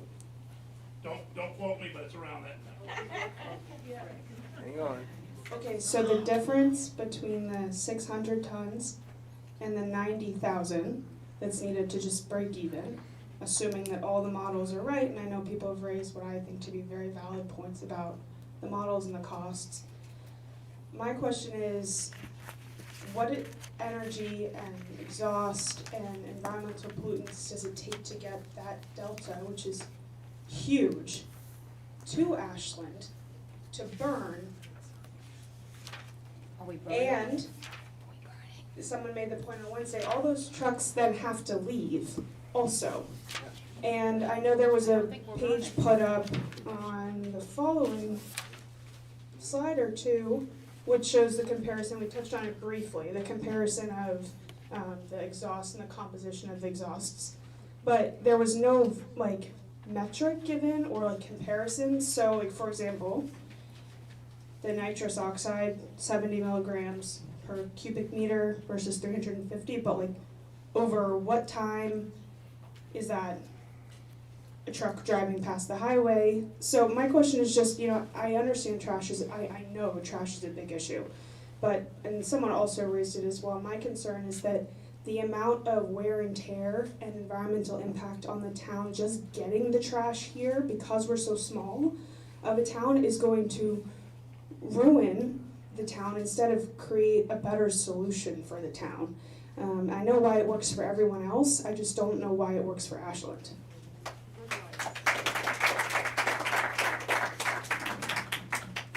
Thank you very much for your question. So, again, that was a concentration, so that we're just talking about per cubic, a normalized per cubic meter of exhaust gas. So if you looked at the composition inside a cubic meter of exhaust gas and compared it with that that's generated from the Ashland Power Station, and you normalize it, brings it to 60 degrees Fahrenheit and 1 atmosphere and things like that, so a normalized thing. So we're just talking about concentration. So we're able to reduce the concentration much more than a vehicle is because we're a stationary emitter. The other questions you brought up are great. Stationary, the mobile emitters are going by, maybe they're on an elevated highway, so they're maybe 30 feet in the air, maybe they're coming through your neighborhood, so they're at 3 or 4 feet off of the ground. Our stack will be 150, 175, 200 feet in the air. And it will come out at a very high temperature, so that will have a plume effect, which brings it even higher with thermal buoyancy, which just means it goes up after it comes out of the stack. And when those pollutants come back, that concentration, that's what the state is worried about. So the state is going to do measurements at the source, right when we're going into the stack. They're going to take measurements there, and they have the modeling software. They are going to look at what does that happen to that when it comes back to 5.5 if you're me, or maybe a 6 foot tall man if you're a tall man, standing out somewhere. What are you experiencing at ground?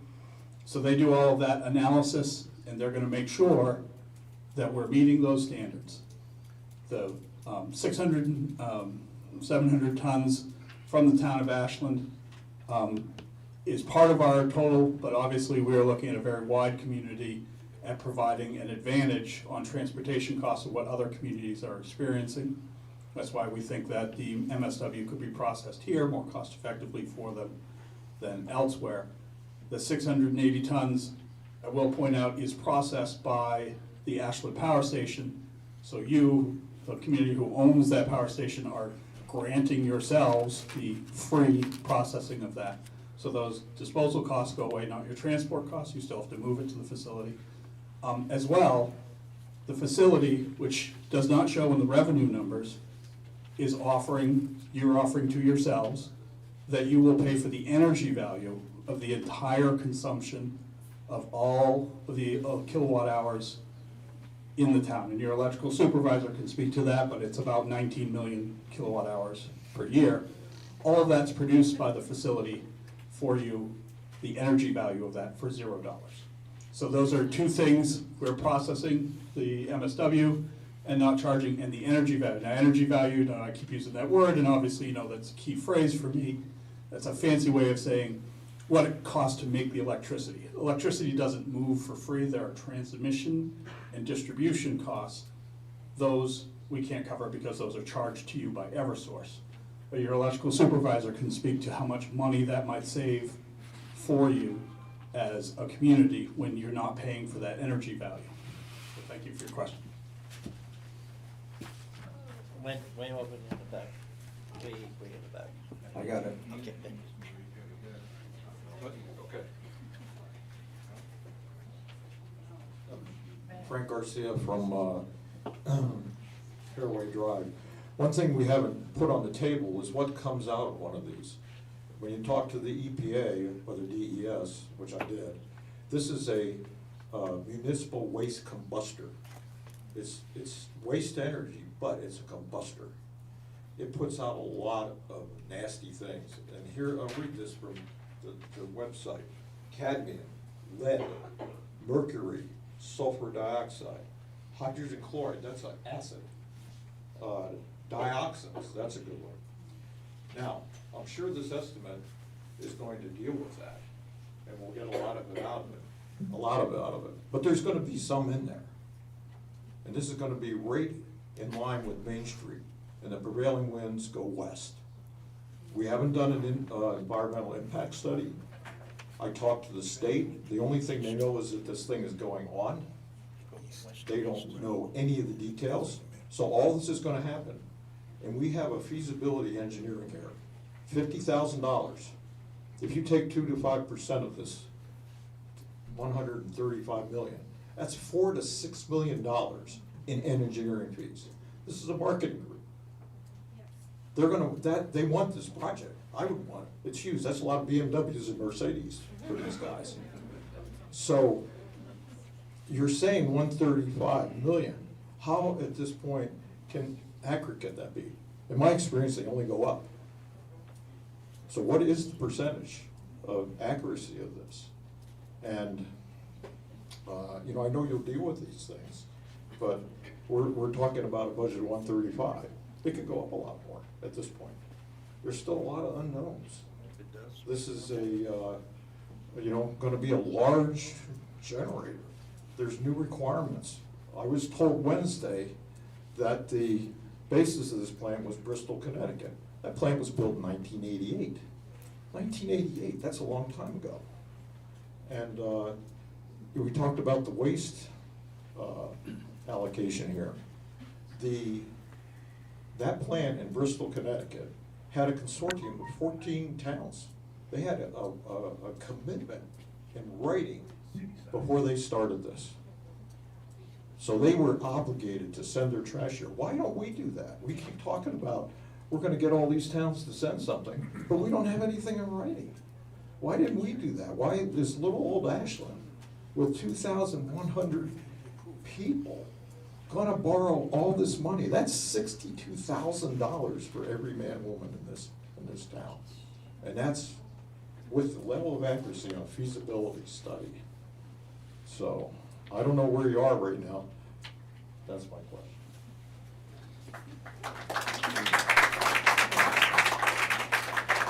I want to thank the gentleman for his question, and I'm obviously not working in the right marketing group because I drive a 2013 Honda Civic, a hybrid. But I'll work on that. I did borrow my wife's Pilot though to get here, only because I have the big boards and they don't fit in my little very efficient vehicle. So,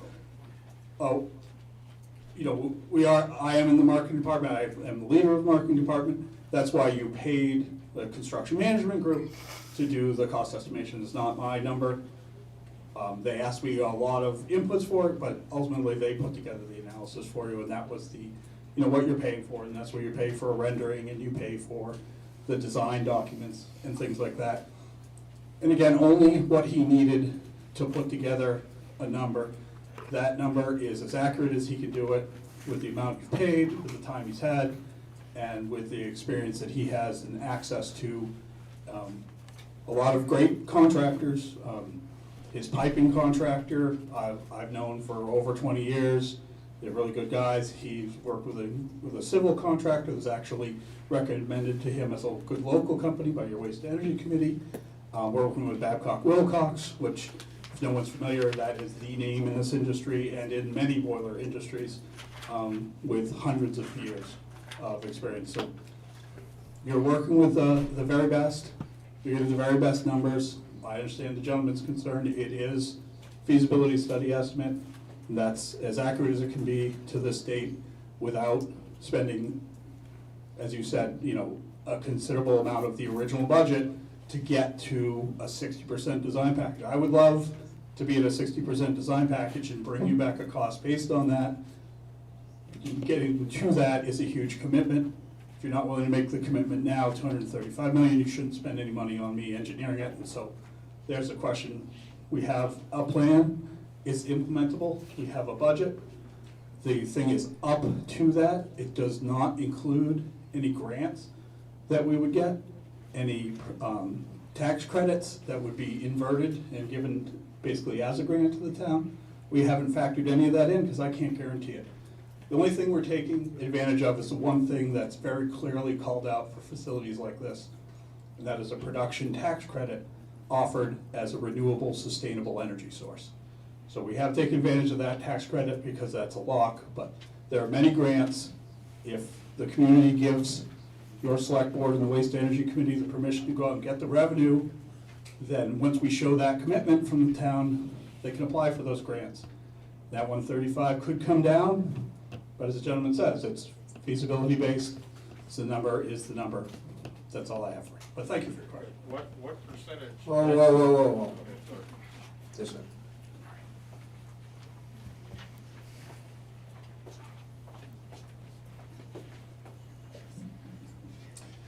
Good afternoon, I'm Matt Angel, 8 Memory Lane, and let's see, I have some notes here. So I've done quite a few warrant articles in my career, and I've kind of evaluated this one. So I understand revenue bonds, issued one. I do a lot of general obligation bonds. So revenue bonds are tied to rates, and in this particular case, it's tied to the surplus electricity rates, so the ratepayers, okay, as opposed to the real estate tax rates. So one of the concerns I have is, well, I'm sorry, as the warrant article is written, it also talks about the net surplus. So what it's doing is it's taking the town electricity rates, subtracting it from what's being generated, and selling that as surplus, okay? So what happens is when the town gets bigger, that net surplus gets smaller, okay? So you're gonna run into a bond compliance issue maybe 20, 30 years down the road. So what I'm gonna do is, I'm gonna ask to come up and pick up an amendment to change the warrant article to include other revenues, such as tipping fees, that could help benefit the project. Now, the second one is, we need two. Okay. The second one is I understand too that that we're all concerned about protecting our water source, and the state actually has a process by which to protect that water source. And I understand too that the town's wellhead is in near proximity of the plant. Now, where I do a lot of my work, I have 3 municipal wells that I have to deal with, and unfortunately, someone dumped PFAS nearby, and right now it's about, I don't know, 300 feet from one of our wells. And then one of our other wells got contaminated, and one of our concerns was it may come from St. Gilbane because we're downwind from that plant. So now New Hampshire DES has, I'm sorry, not DES, there's a process called the Site Evaluation Committee, and what they do is they pull all of the groups together so that you can have one public hearing, address all of your environmental issues, address the, like, if Department of Transportation is gonna be included, address, like, every state agency. And I'm also gonna try to make a motion to, amend the warrant to require that we address all the permits and all the legal issues prior to issuing the bond. So I'm gonna go write these up, I'm gonna circle back, okay? Thank you.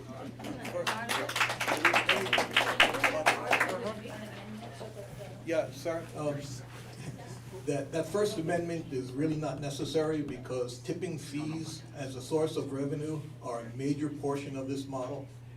The first amendment you're considering is not necessary, as tipping fees are an important component of the revenue model. We will charge people for bringing their garbage here, and that's significant. I agree. I do a lot of municipal finance, and generally, like, let's just do real estate as an example, or even the bond that's going before you guys right now for the improvement out on Thompson Street. So generally, the revenues are restricted. In this particular case, you're gonna have revenues that are declining over a period of time that are gonna be restricted to that bond, okay? So what would be more important is to restrict other revenues specifically to that project, such as tipping fees, and put that in the warrant article, and the town will be on better footing. You just want to include it directly in the warrant article? Yes. It's not. That's why then.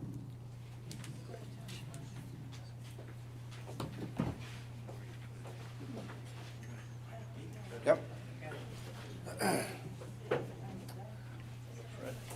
Hi, Joe Mazzoni here. I have here the minutes from the WTE committee from November 29th, okay? And on November 29th, it's written here on new business that the Ashland Select Board approved $50,000 to hire Waldron under contract. And Grant Page will be in charge of the budget and scheduling. Now, I look back and I can't seem to find the minutes for the November 20th meeting. Now, I watched it on TV, okay, and there was no mention of $50,000. So I'm wondering, when did you vote on giving Waldron $50,000?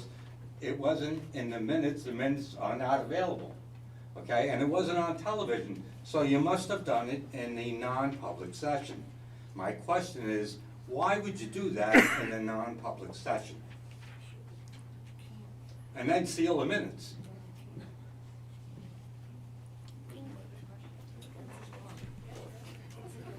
Okay, so the November 20th Select Board meeting, there were 3 people available. Right. The one person was out with medical leave, another person was still out out of state, and we were down to 3 people, which was just a bare minimum for a quorum. The discussion on the money for Waldron had occurred via telephone with all of the select board members, that we had run this by, we run it by, that we would run it by the attorneys to make sure that it was the correct thing to do, that we could do this. And the attorneys determined that it was under the warrant article that was passed last year, we were able to use the money from the electric department to fund what we're doing for the electric department. And yes, we did that in non-public, and I apologize not having the minutes, because we didn't have anybody taking minutes, and we've been up to here since then, trying to catch up with everything. This isn't, look, you can skewer me if you want. I mean, this is true. I should have had the minutes done, but I can't do the minutes and run the meeting too. And I've been trying to get the minutes available, but they're not available because we haven't had the time to do them. We still have other meetings, and all of this is happening. The budget's happening. And I apologize for it, but we're not hiding anything. No, okay, all right, but I had looked back, I have all the minutes here from 2023, and out of all of these minutes from 2023, only one meeting didn't have a non-public, all right, and that was July 3rd, all right? Every other meeting had a non-public sealed, and when you go into non-public, you're supposed to announce why you're going into non-public. Okay, it says it right on We top do, here. we. Yeah, you're supposed, not just R-9, Okay, this is something to do with, nothing to do with this Okay. particular article. If All you right. want to argue that, come to a select board meeting and argue with the select board at a select board meeting. Okay, This is thank you. not anything with this article. Appreciate it.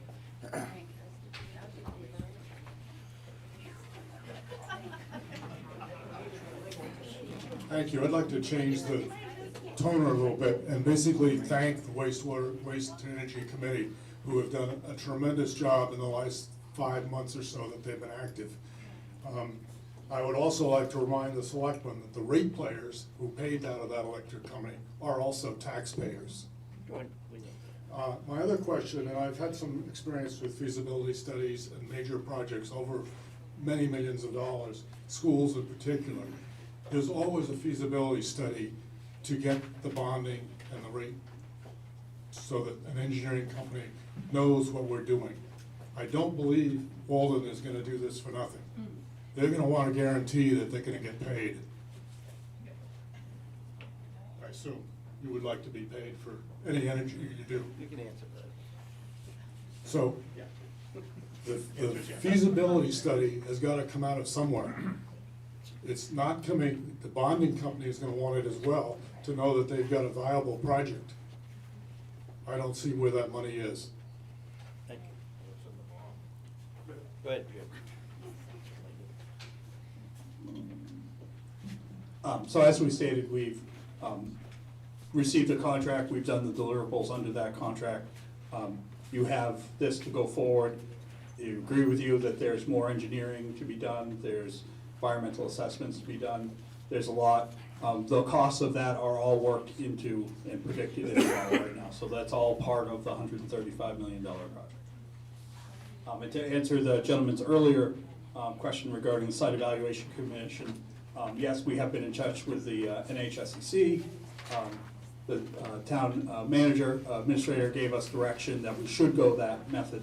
So your excellent elected officials are already on top of this and have given us that direction. So we're in direct contact with them, are going through that process, and I'm in regular communication with them. So yes, you'll have the NHSEC and you'll have a one-stop shop for all permitting will come to that one organization, that one process. Thank you.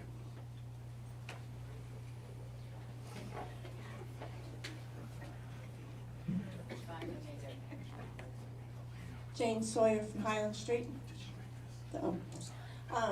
I too want to thank the committee for all the time they put into this project.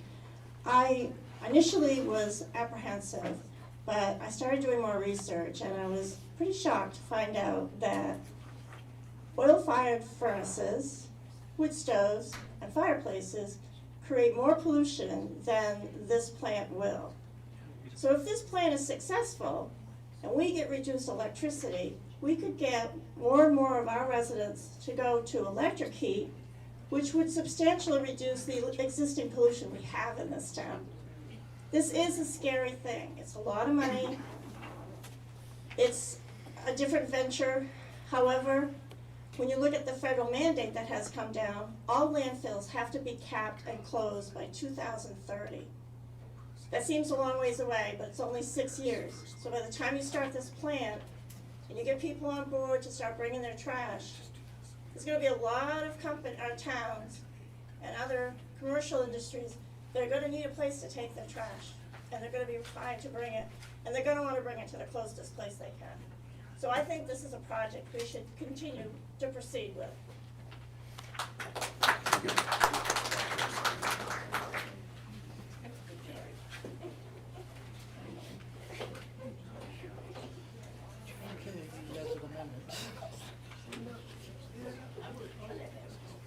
Go ahead, go ahead.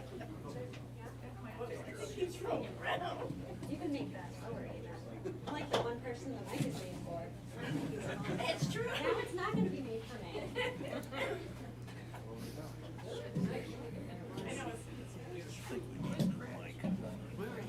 Wendy Clausen, Sanborn Road. Is one of you an engineer? I thought you were a marketing person. Yeah, I'm a professional engineer. Oh, okay, UNH. perfect, okay, so. Go Wildcats. Excellent. Just, my background is in software engineering, primarily, very different than hardware. My career started in aircraft engineering. So I understand fail-safe systems, I understand real-time systems, I understand monitoring, and I understand the safety and precautions that go into any kind of engineering like this. Then I come from the software world, which is a huge mess. That being said, Microphone, go closer, please. can I hold it instead? Yeah? Can you hear me now? Yeah, better. Woo! Okay. So, in my last job, well, not really last job, but one of my last jobs, I'm sorry, I have a lot of jobs because I'm a mom too, and own a business and that kind of thing. I'm getting to it, I'm sorry, I'm a little nervous. Hold that mic right up to your mouth. There you go. Closer? There you go. Okay. I'm just going to take a deep breath to calm down. One of the things, I come from New York, that brought me to New Hampshire is the clean air.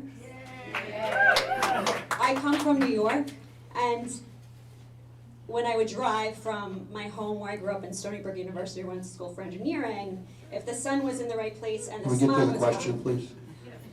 This is the, okay, the question. In software, we have monitoring systems. In hardware, we have monitoring systems. Then we have some kind of emergency plan. If something breaks, what happens?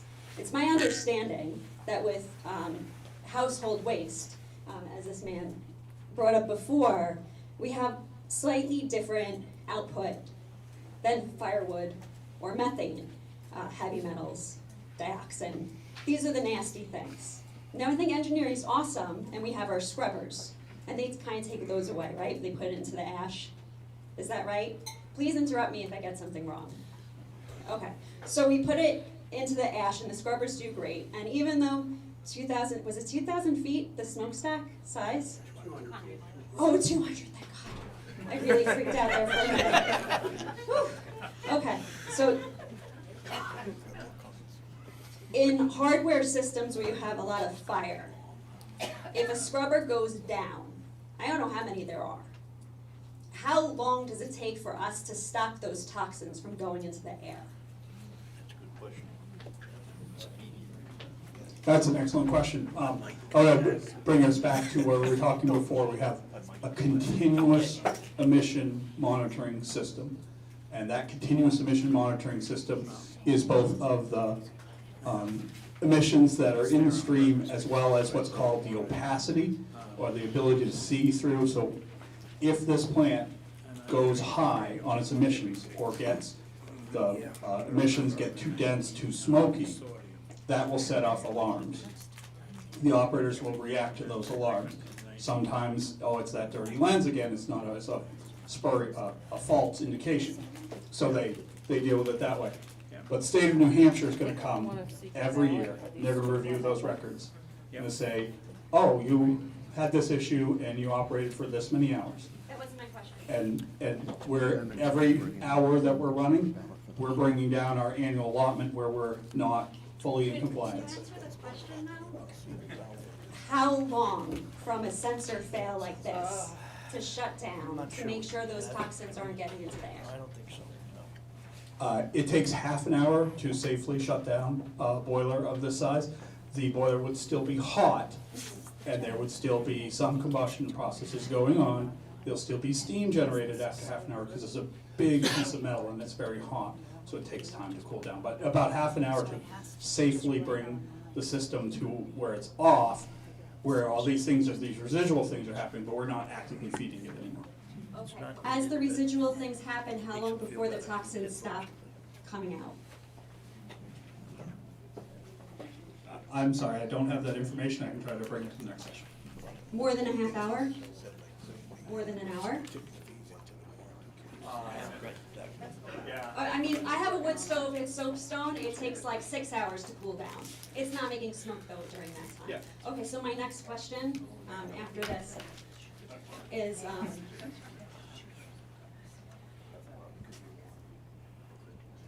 these plants haven't been made since 2015, right? Okay. We have new technologies, these scrubbers. When did they start coming around? So in Just the a year. 2015, it was Okay. the implementation is not implemented here yet, but we're predicting that EPA Region 1, when we get there, the people who permit the environment, we anticipate that they will require the best and newest controls. So that's what we model for. It's not, does not mean that's a regulation right now today. Okay, so I'm actually just trying to understand maintenance and when these things go down. Also, something you said is they're gonna make sure is the lens okay and that kind of thing. So I'm gonna guess that takes them at least a half hour before they decide to shut down if they notice something's off. Is that so? I think it's like a very moderate estimate to say 1 hour of dioxin and heavy metals going into our air. In the case there's some issue. I'm not saying there's gonna be an issue. I actually think this technology is good. It's just a risk that exists. Now my other question about the timeline, so in the last 10 years, that actually gives us some data. What's the uptime? Like how many malfunctions happen during that time? So there is a reasonable assumption based on the class of equipment It's fairly complex. There's both the combustor to consider, the delivery system, and the steam turbine, so there's multiple points of failure that could bring us down. It's in the high 80s. It's not 90% of the time that we would be available. To answer one of your other questions, do they wait half an hour to make sure it's the lens, or is it that detector? It depends on the multiple indications. If you get high NOx combined with failure of the aqueous ammonia pump, then you're not waiting any time, because you have multiple indications that, hey, this is high. It's high because there's no aqueous ammonia going into the selective catalytic reductor, and those emissions aren't being treated properly. So we absolutely have to go through a shutdown because we have a pump failure. We'll have redundant pumps, by the way. But go ahead. Possibility. Yeah. This is all possibilities. None of this is guaranteed. I understand that. My next question is, I don't know everyone here because I'm kind of new, but you guys are the selectmen. Thank you. Thank you for everything you do. It is appreciated and all that. I don't want my questions to just be I'm annoying or something. I believe in this technology. I'm concerned about it being put into such a small town. One thing that's come up many times is this idea of the bond. When it comes through, it will pay off all the stuff we need to do moving forward. My question is, in the event that we can't get a bond, how much money total will the town have spent on this project, including the $50,000? That's it, $50,000. If the town doesn't get the bond, the project doesn't go forward. What about the feasibility study we'll need to apply for the bond? I can't predict what that's gonna cost at this point. I mean, that was something. Okay, it will be more than $50,000. If you don't vote to move forward in March, you will have only spent $50,000. Yes, thank you. A feasibility study that includes all the stuff that a lot of us are concerned are missing will cost more than $50,000? Yes, it will. Yes, okay. In order to get our bond, we absolutely have to do this feasibility study, is that true? No, that's a no-no. Likely? Possible? We need permission to talk to a bond, once we talk to a bond attorney, we'll be able to provide you that. Okay, we have to pay a bond attorney. Can I be conservative here and say it's gonna cost us at least $30,000 just to see if we can get a bond? No? I think it's more too, but I'm trying to get the people who are, I see a lot of awesome potential here, and I see huge risks too, and we're such a small town. And then I see when people bring up these risks, it's kind of just like, well, this or that, but how do we make a mitigation plan if we don't admit these risks? How do we have a fallout plan if we don't admit any big project? Like, risk evaluation is huge. It doesn't mean you don't want it. It doesn't mean it's not possible. It means it is possible, and we can get over these humps. But these are the conversations I want to see in this town, to know we can do this. We don't have online billing for our electric company still. That's something people are talking about. We don't have time to get the minutes. Running a multi-million-dollar company. Once in 3 years. Once in 3 years. I don't want anything to fall on this. You know what, that sensor could go down. We have an hour of dioxin, hard chemicals. Yep. I think we're an elderly audience here. I'm sure no one is a stranger to cancer, including myself.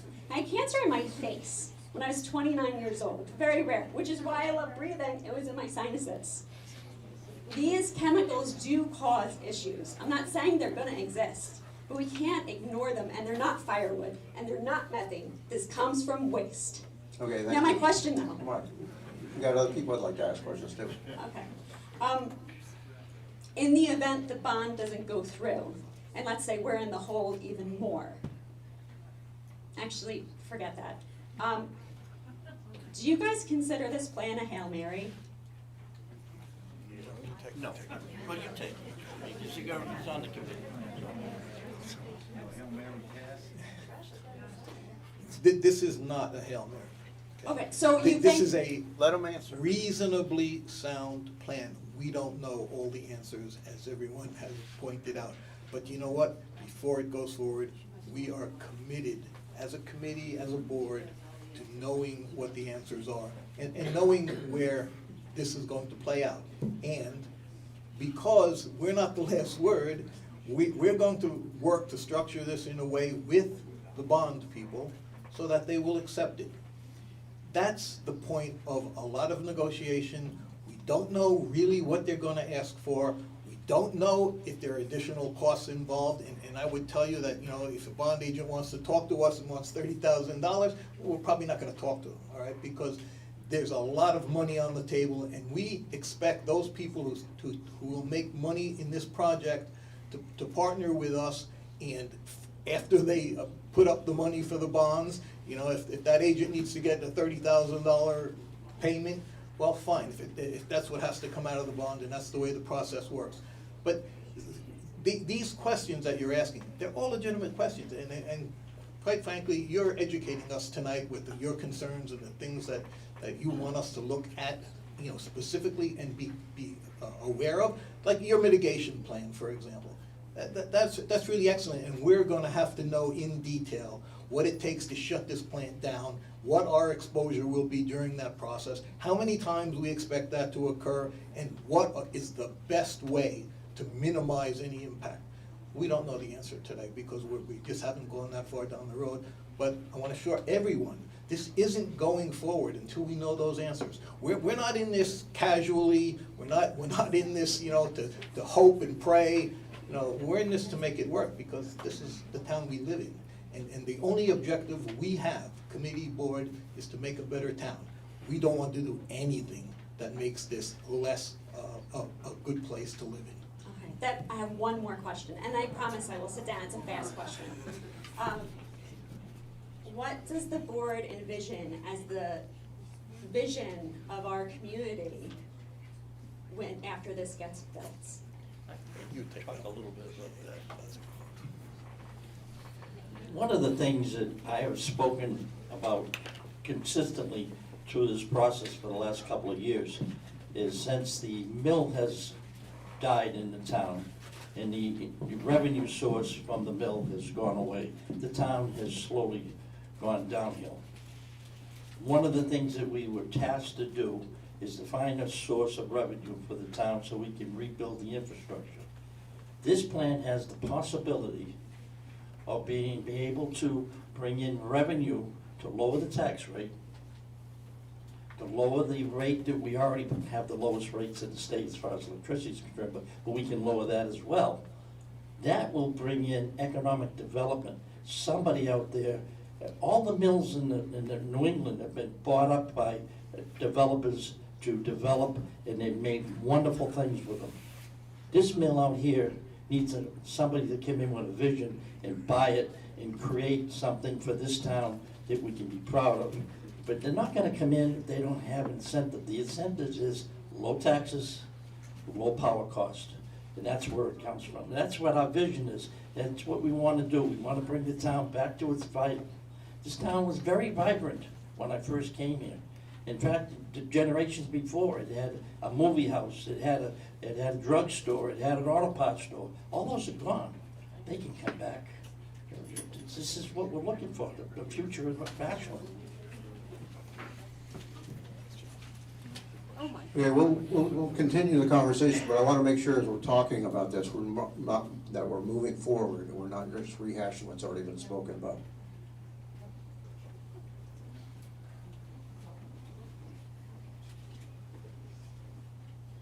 Ray Poitras, North Ashland Road. My concern is, as a longtime taxpayer in the town of Ashland, I didn't receive any information on this outside of finding out about it. And I was just curious why there wasn't, every taxpayer should receive an information packet on this that's gonna be voting, or potentially voting. Why did that happen? Pretty much the way this works. Well, you talk about all the meetings that Waste Energy's had. And on The Waste Energy Committee has been operating 5-6 months, okay, approximately. And we understand that this issue is time sensitive. This is the beginning of the process. We had our first general public information meeting just a couple nights ago. This, you know, although not necessarily, you know, for the specific purpose of waste energy, has turned out to be a major public information session. We are going to be getting more information as the audience has prompted us to do. And we will be putting out, we will have additional town meetings, and at some point, we will have a white paper available that will outline the information the best we know it. So, yeah, I appreciate you wanting to know in advance, but please understand, this is the beginning. This is the first time we have something that we think can be shared, and we think there's enough information to make it interesting. But more's coming. All right. One other thing, Ray, sorry. One of the things I just want to say is, being live here for a long time, is most of this stuff was never, ever sent out on any issue. We almost never sent a packet out, so to send a packet out on this would be opposite. For $135 million. I understand. Also. If you check the website, there is a spot on there for Waste to Energy Committee.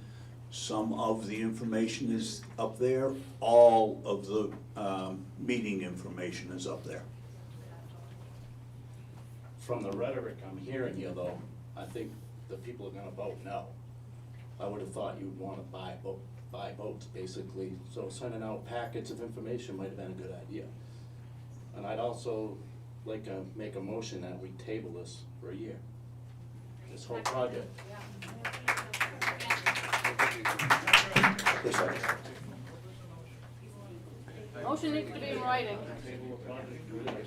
Here you go. So you can't table it.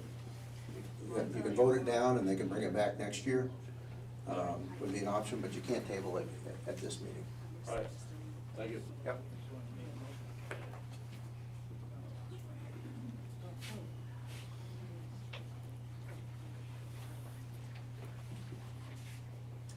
Ann Richards, Hicks Hill Road, and I don't really know who to address my question to.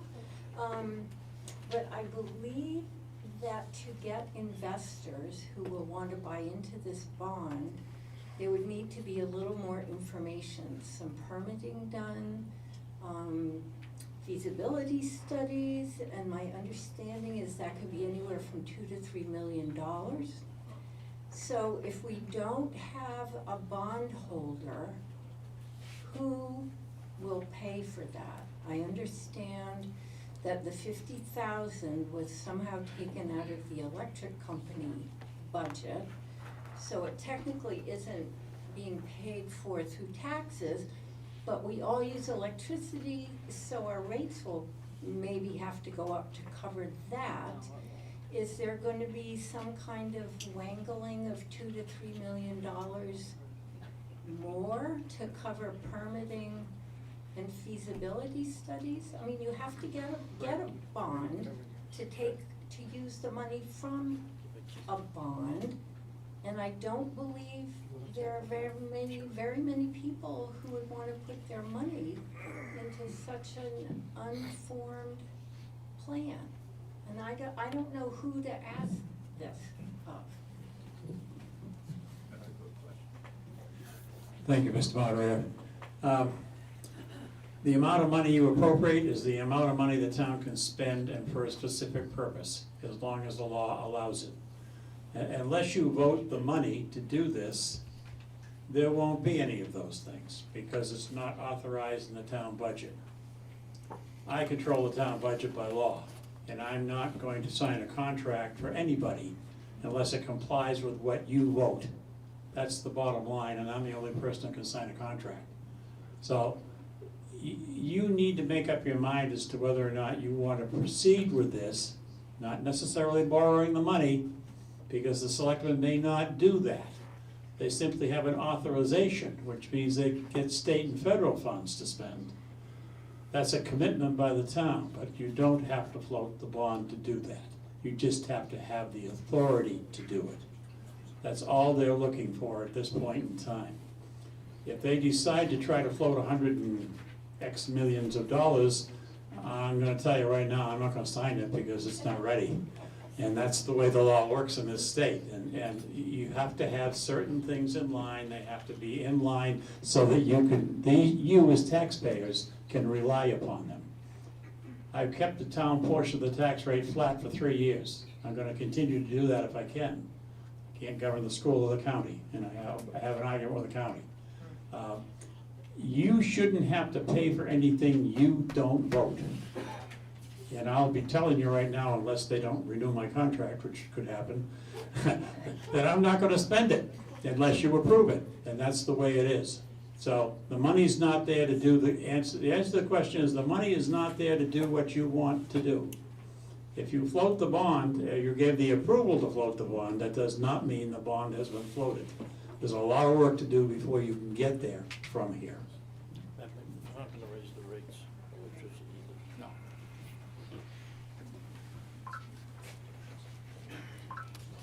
Yeah, one of the questions, I'm Jim Name. Cole.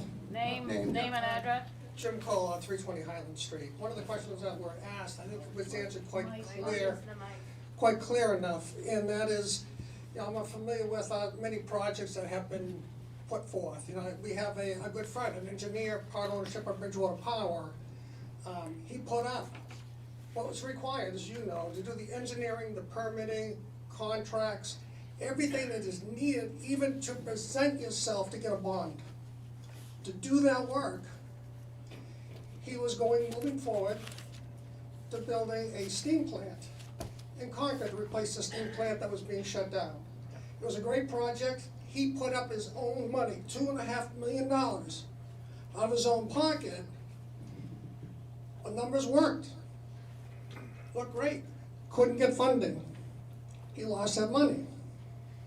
So for this board to move forward to get bonding, that work's gonna have to get done.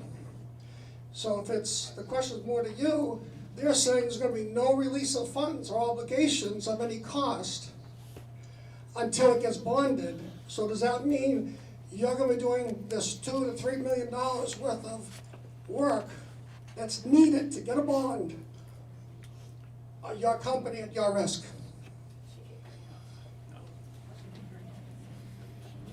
Thank you, sir, for your question. No, we wouldn't be able to do something like that. Thank you. He said no, he wouldn't be able to do that. What was the answer?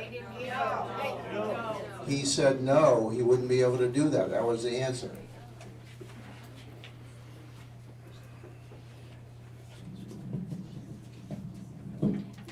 Hi, I'm Jenny Angel from 8 Memory Lane.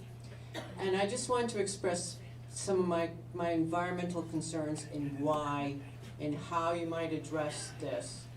I owned a house and lived in a house in Bedford, New Hampshire. I sold it in '95, but I lived there. That house was about 5 miles from the St. Gilbane plant. In 2014, they had a chemicals plant. St. Gilbane plant was a plastic manufacturer. They had a chemical plant, and so the state came in, they're doing all the remediation and all the testing. They're doing well testing in the area to see how far the contamination had gone. And they kept testing out farther and farther and farther, and there was contamination to the point that there was actually contamination in Litchfield, New Hampshire, which was across the Merrimack River. So how do you get contamination from a localized spill across the river? Well, they started doing more testing and checking, and from what I understand and what I have read, they figured out the contamination had been going on since about 1987, which is when I was there. And what it was, the PCBs were somehow getting through the scrubbers or whatever they had in the stacks, and the contamination would come down with the rainwater. All of Merrimack, Bedford, Litchfield, these were all like acre lot homes with acre lots, so they have wells, and all the wells were contaminated. And the house that I used to own, the well was contaminated. And a number of things that they had to do and are still working on is run emergency water lines from the city of Manchester into the town. And they're still doing that. There are places. Question? What's your question on this article? How do we, there are elevated levels of cancer, uterine, renal cancer, kidney cancer, thyroid cancer. So my question and concern is, how do we know what we don't know? Because Gilbane was in compliance with all of the regulations that were in place. But apparently this stuff snuck through. How can you make me feel better about this being safe? The committee's done an amazing amount of work, and I applaud the committee for what they're doing. I understand why they're trying to do this, but this makes me really nervous, as somebody else pointed out. I mean, where this plant is west of where we all live. I have a well now, so how do I know that my well's not going to get contaminated?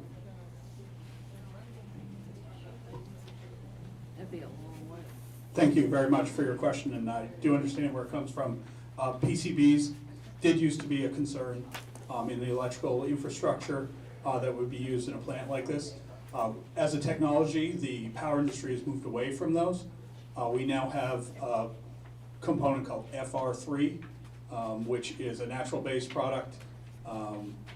Cooper puts it out, and so we won't have PCBs in the transformers. So there's not that concern that if there's a transformer fluid leak, what's leaking out of there is the newer FR3, which is not a toxic substance. So it's not good to have a transformer leak because it means your 12 megawatt power plant isn't working right then, but I want to make sure you understand that we're not looking at PCBs coming out of this facility. Thank you. Okay, I'm sorry, we're talking about burning trash. We don't know what's in the trash, so how do you know the PCBs aren't in the trash? Because, okay, it's not like a wood-fired plant where you're just burning wood. We're burning whatever they put there. Thank you. Also a great question. So I thought you were talking about spills and leaks like happened at St. Gobain. No, we have a process, and we're going to burn things. I have some control. We have trained operators at the scale house. You'll have good people. You'll have relationships with the community, so hopefully they're not sending things that are on your banned list. But you will have a list of banned materials, and something can come through. People don't comply. People do the wrong thing. They throw lithium-ion batteries in the trash. Who doesn't? And so that's going to come through. What I can show you is we have the best combustion technology, and we're combusting it at greater than 2,000 degrees Fahrenheit. So we'll be able to deal with those things. We'll be able to deal with PFAS, which goes out at about 1,600 degrees Fahrenheit. So we'll be able to deal with a lot of that because of our advanced combustion process.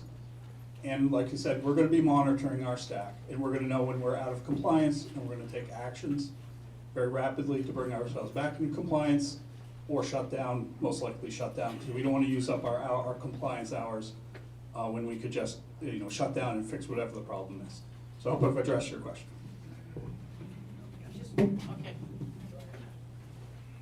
Yeah, I've got 3 motions at this point. So before we discuss any more, I'd like to move to the motions, and then maybe that can answer or resolve some questions. The first motion: include all revenues associated with, I can't read the writing. Yep. If you can't, I can't. I'm sorry.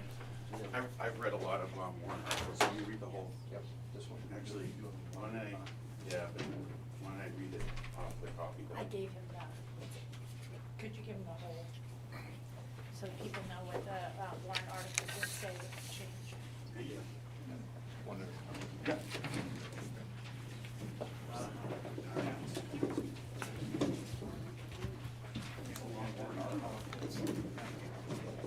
Okay, so Article 15. Sorry? The first one. You all set? Yep. Okay. Article 15, Waste to Energy Facility, No Tax Impact Bond, Revenue Bond. Shall the Town of Ashland vote to raise and appropriate the sum of $135,000 for the purpose of designing, permitting, and constructing a 12 megawatt owned waste to energy facility on town-owned property on a site approved by the state of New Hampshire, adjacent to the town wastewater facilities, and the sum to be raised are in accordance with RSA 33:6B, with said bonds to be conditioned on the first payments to be made following the operation of the waste to energy facility.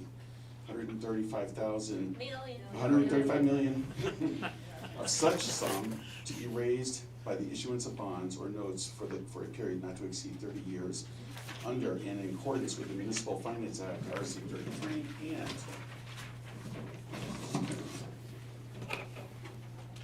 to authorize the Board of Selectmen and the Town Treasurer to issue, negotiate, sell, and deliver such bonds or notes and to determine the rate of interest thereon and the maturity and other terms thereof in accordance with the Municipal Finance Act, RSA 33, and to authorize the Board of Selectmen to apply for, contract for, obtain, and expend any federal and state or other available aid or funds towards the project in accordance with the terms and conditions under which they are received, and to comply with all laws applicable to said project and borrow in anticipation of the receipt of such funds on the issuance of such bonds or notes as provided by the Municipal Finance Act, RSA 33, and to authorize the Board of Selectmen to implement such cost-effective solutions as are presented in the future that they deem to be in the best interest of the town that may result in the lesser amount of expenditures that is authorized by this warrant article.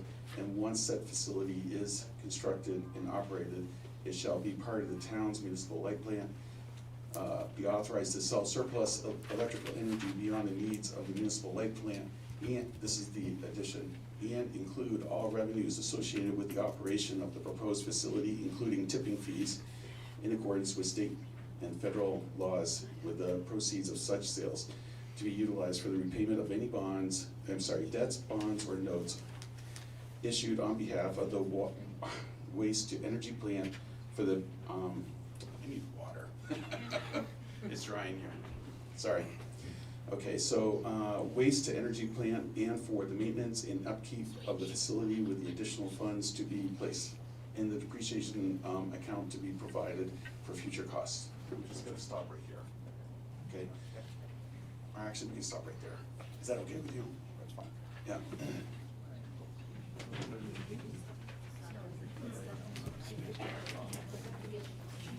So that motion was by Matthew Engel, and it was seconded by Jenny or Jennifer? Jenny Engel. Does everybody understand the motion, or do you want me to? Where was it? If you have the page with you, if you go down to the third section where it starts at once, you go down 4 lines to the word produced with a comma behind it. He wants to at that point add and include all revenues associated with the operation of the proposed facility, including tipping fees. That sentence added into that paragraph. Okay, let me explain. So the facility has multiple. You're talking to the microphone. I'm sorry. The facility has multiple revenues. One of them is electricity. Another one's gonna be when we build the local towns to dump trash into the facility, okay? This one would limit all revenues associated with the operation of that facility to be included to pay the obligation of the bond. And so tipping fees are what we charge to municipalities to tip their trucks into our dump.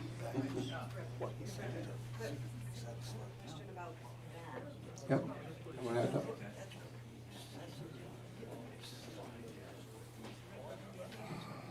Beth Nelson, Fairway Drive. I don't understand how it's going, just because I've been involved in this. What's the order of operations about voting on the whole article when people say, okay, we want to vote no, that it doesn't go forward versus the other? At the voting. No, but there's a vote today to have it not being put on the. No. It's already a ballot. So there's nothing, all right, so anything that we're voting on today is just on the. It's just what it's gonna look like on the ballot. Okay, understood, thank you, thank you.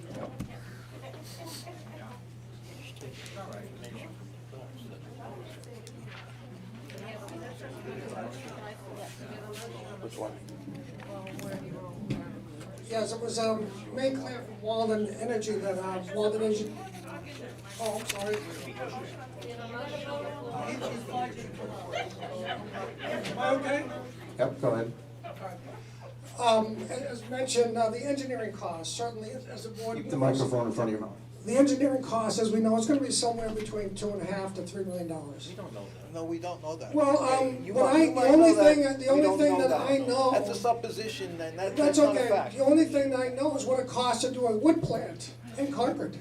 Yeah, this is not a wood This is plant. far more complicated and more costly. Your comparison is not The relevant. question is, does the board, does a warrant article allow any expense, as this is written, to spend any money towards the engineering cost? Because as I know, as the board knows, you're not gonna get a bond unless all of this engineering is complete. So that's what's gonna need, so for any bond holder, any bond that's gonna be issued, they're gonna wanna see a complete permitting, engineering cost, construction cost. It's their money, they're not gonna waste it. That cost, believe it or not, I understand, but how does this refer to? the question is, does typically this that- warrant article allow any money? We're working on just the amendment right now. Okay, How does it, your question relate to the amendment? so then I'm mistaken to speak then. Yep. Okay, very good. I ask that we move the motion, please. The amendment, Yes, the amendment. Okay. Yes, I ask that we move it. is there a second? No, move it.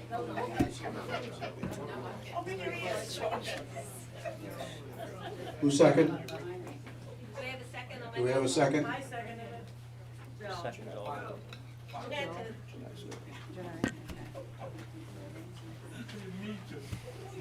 Just a second, we gotta make sure all of our paperwork is correct.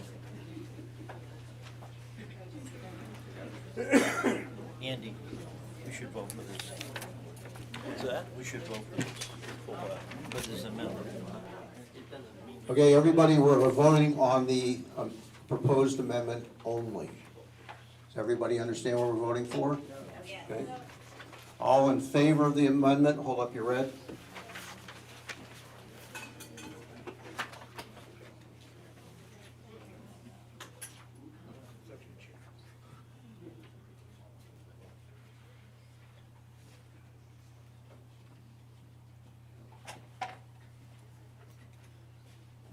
All opposed? The amendment passes.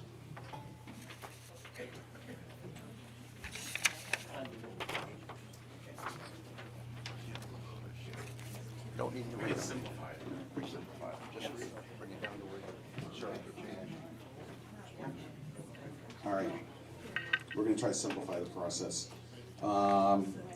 So on the second page, above the paragraph to authorize the Board of Selectmen to take any and all actions to pass any other vote necessary to carry out the project in the best interests of the town of Ashland.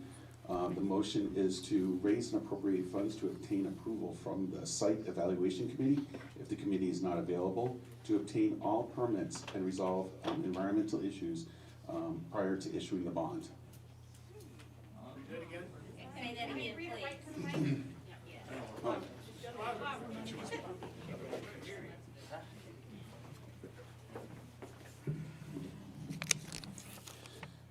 To raise and appropriate funds to obtain approval from the Site Evaluation Committee, if the committee is not available, to obtain all permits and resolve environmental issues prior to the issuance of the bond. So the Site Evaluation Committee is a state agency. Where's the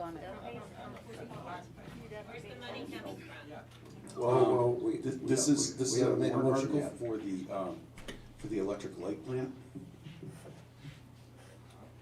Do we come to read the fees?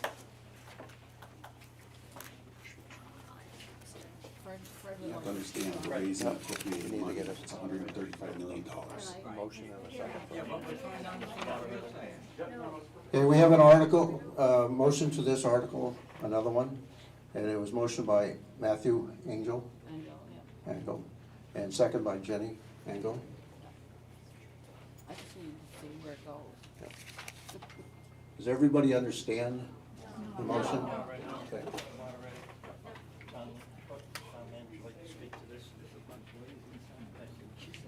Thank you, Mr. Moderator. Even if that motion passes, the Department of Revenue is not going to allow it, because you use the words raise and appropriate without any money. So therefore, the amendment doesn't mean anything under the statutory law for the appropriation of funds, and you would not be able to spend any money for it.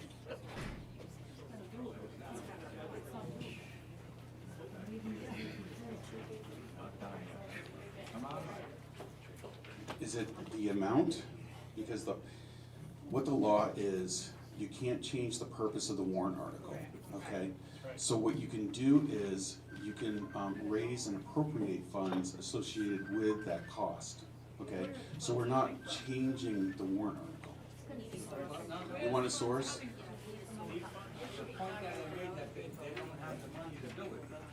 So we can amend it to include a source of funds. Oh, it would be the ratepayers, because you're honestly, it's the ratepayers that.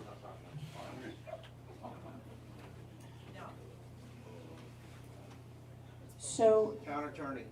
as I read it, the article, the subject of the article is, shall the town of Ashland vote to raise and appropriate the sum of $135 million for the purpose of designing, permitting, and constructing. So my concern is that if you're raising and appropriating for another purpose, that changes the subject of this warrant article. You could change the sum of the appropriation in this one, but I think if you're adding another purpose for the appropriation, it does change the subject of this particular warrant article. Would it be corrected if I removed the raise and appropriate? You don't have the money. I guess it would depend on the language of it, but I think if we're changing, if you're qualifying anything in this very lengthy warrant article, it's not changing the subject, but if you're adding another purpose, the reason for that is whether or not someone would have had notice sufficient to come and vote on it. So I guess it would depend what you're proposing if you're eliminating raise and appropriate. See, the town's gonna have to go through an evaluation, like the site evaluation committee anyways. And this just clarifies the requirement to do that.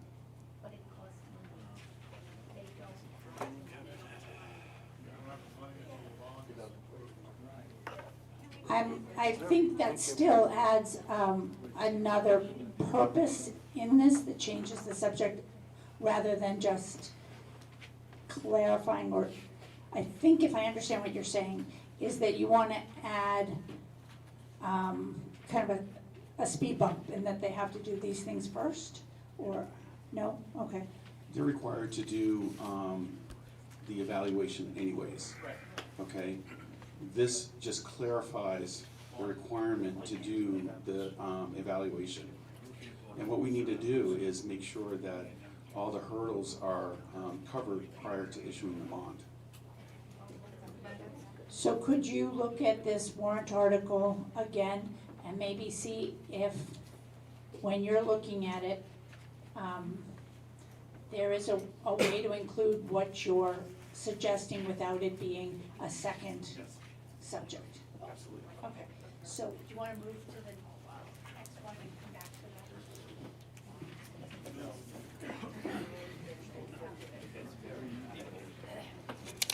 that? We have a motion to table that motion. So moved. Right. Second? Okay. That motion currently is tabled. I have another amendment for Article 15. It is a motion by Joe Marzone, second by Tom Willis. The motion is to the appropriation of $1 instead of $135 million.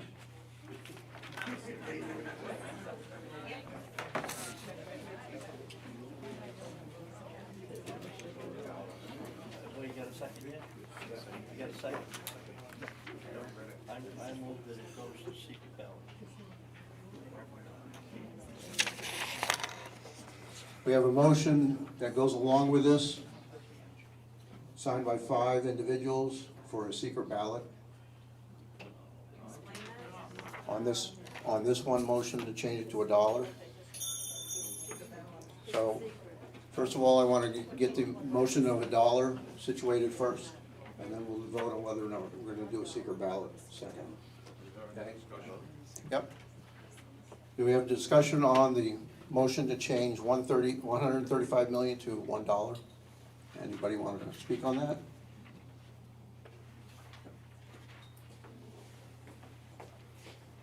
In my experience, changing it to $1 is effectively changing the purpose. It's better to change it to something like 90 million. There's no difference between $1 and 0. No, we already checked with the lawyer, changing it to $1 is allowed. Ray wants to talk too. Yep.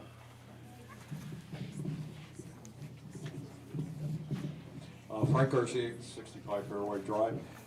I think the $1 is appropriate based on the comments that we've heard that this project is not ready to go forward. We have not done the due diligence to justify an expenditure of $135 million, which has some certainly amount of risk in what the estimate is based on the amount of time that's put into it. We have not completed the due diligence. Nobody in this room has been to visit a facility. It's going to happen in February by the team, but here we are voting and talking about this now, and we're going to vote on it 6 weeks from now. And it's been pointed out, you really need to do your feasibility. It's a feasibility now. This is the next step in trying to determine what the cost really is. Try to get it to plus or minus 10% or something like that. You think the bond guys are gonna go with what we've seen so far? It's gonna be, and ask them to pay and not receive anything for 4 years? How many banks do that when you buy a house? It says, okay, look, I bought a house and I'm not gonna pay you anything for 4 years. And then if I walk out of it, it's yours. So we need to do the due diligence. This has potential, but let's find out what it really is, what the real costs are, what the real savings, and what the real environmental risks are, and avoid all the storm that's coming our way when this thing hits outside of this place. Thank you. Rick?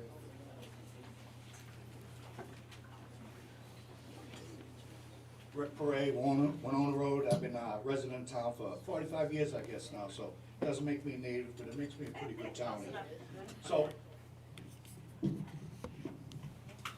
So basically, my whole thing is about the perspective, the size, and the enormity of this project. So basically, the long and the short of it is, everybody's right, we are a poor town. Our population has dropped 15% in the last 2 years. In 2020, we were a high of 1,630 people. In 21, we went to 1,778. This year, in 22, last time the census was done, 1,520. The average size of a family in this town, 3 people. Household, 2 people. 70% of this town was born here. 98% is native. Our labor rate and everything is an ornament amount of money that's not being brought in here. But on the other hand, I would just like to point out that 680 people voted in this town during the primary, out of the 1,520 residents, all right? 1,520 registered voters. Registered voters, excuse me, thank you. Yeah, not residents, we have over 2,000. Just to put it in perspective, the city of Massachusetts is trying to put a bridge over the Bourne at the Sagamore onto the Cape. That project is earmarked for $372 million. Rick? With $1. We're talking about the amendment. I'm just gonna get to that point. By taking the perspective of that $372 million and rolling it down to $1, it'll allow us at least a reasonable amount of time to think about what we're doing perform our own opinions and get some more accurate information. Yes. Dennis? Ashley moved the motion. I'll second. You recognized me before she made the Yep, motion. I recognize Dennis before you made the motion. Well, we're 2.5 hours into this meeting, and I look around, I see there's probably 30 people that have already left. It's been pretty lengthy. I've also watched the hands rise in opposition or affirmative for this. It's pretty clear that what remains here in our audience is against this. Joe, I think it's a dirty trick you just played. Hey, Dennis? Okay, all done. You're all done. Okay. Hang up the microphone. Okay, 1 second. Amanda, you made a motion? I asked that we move the motion, please. Is there a second? Second it. Rick? It was Amanda and who? And Rick. Rick. Secret ballot. The motion is a secret ballot. I understand. Maybe you recognize it again. Nope. It's on the motion. Okay, so we have a motion for the secret ballot. So before we move on and decide how we're gonna vote on that, we as an audience, as a body, need to decide whether we want a secret ballot or not. We do have, I have 5. Yep, Want me to talk about that? once we get going.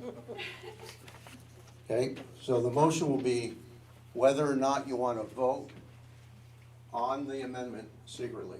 This is not voting on the amendment right now. You're strictly voting on whether you want a secret ballot. You can't vote on that. They're asking for it. We have 5 They're people. asking for it. Yes, So you're not voting on it. We're just gonna do it. doesn't matter. You have to go. Okay, so it's automatic secret ballot.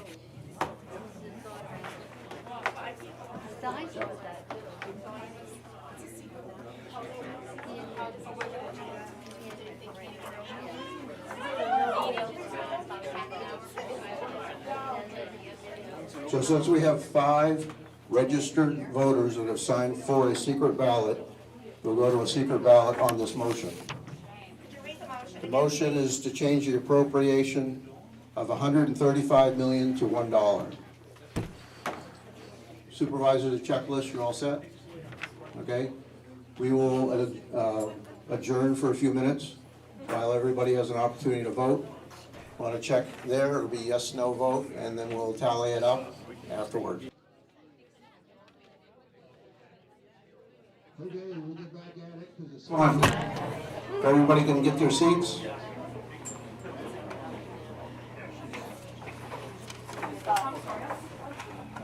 So on Article 14, we had a motion change That's to. Article 15. Sorry. Sorry. Somebody wrote down the wrong number.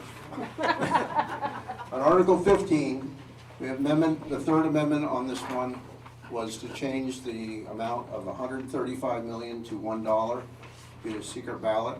The results were 41 yes and 29 no, so the amount moves to $1. Mr. Moderator, I move that we vote not to revisit this issue. That's a great motion, except we already have a motion on the floor that I need to take care of first.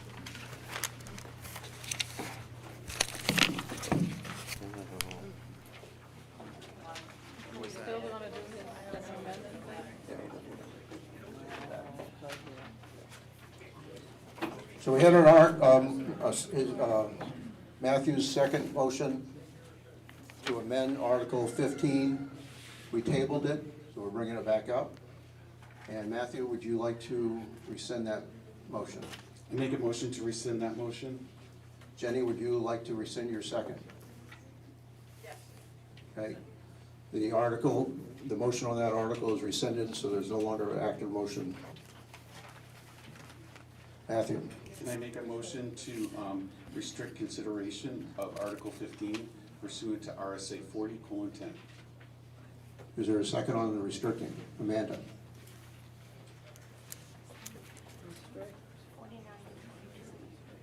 Reconsideration. 41 to 24. That's what I heard. Did you get 41 to 29? Yep.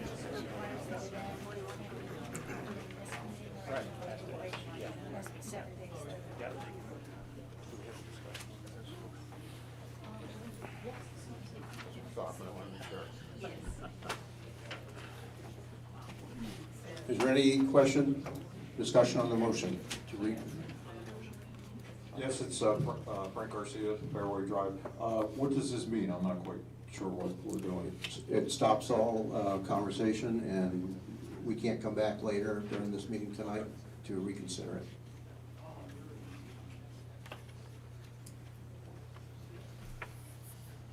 Jane Sawyer, what does this mean in terms of the committee too? Will the committee just disband and really won't try to solve this issue? Don't have any answer on that, that's not part of the motion.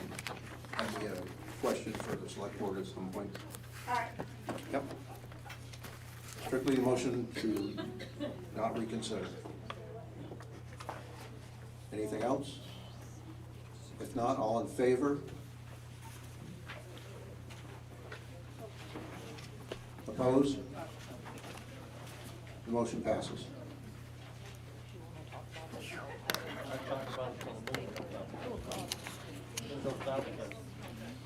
Okay, we will move on. Article 16, infiltration flow study, LW Packard mill site, no tax impact. To see if the town of Ashland will vote to raise and appropriate the sum of $100,000 for the purpose of conducting an infiltration inflow study at the former LW Packard's mill site that will qualify the town for federal and state funds, such sum to be raised by the issuance of serial bonds and notes not to exceed $100,000 under and in compliance with the provisions of the Municipal Finance Act, New Hampshire 33:1, as amended, and to authorize the town officials to issue and negotiate such bonds or notes and determine the rate of interest thereon, and to take such actions as may be necessary to effect the issuance, negotiation, sale, and delivery of such bonds or notes as shall be in the best interest of the town. Additionally, to authorize the town to apply for and accept grants or other funds that may reduce the amount to be repaid and participate in the state revolving fund, RSA 486:14, established for this purpose, and to allow the town to expend such monies as become available from the federal and state governments and pass any vote relating thereto. It is anticipated that the town will receive up to $100,000 in principal forgiveness from the state revolving fund loan program. If the loan and principal forgiveness is not received, the town will not proceed with this work. 3/5 ballot vote required, recommended by the Board of Selectmen 5-0, recommended by the Budget Committee 5-0. Jane. Anyone else would like to make a comment or questions on this article?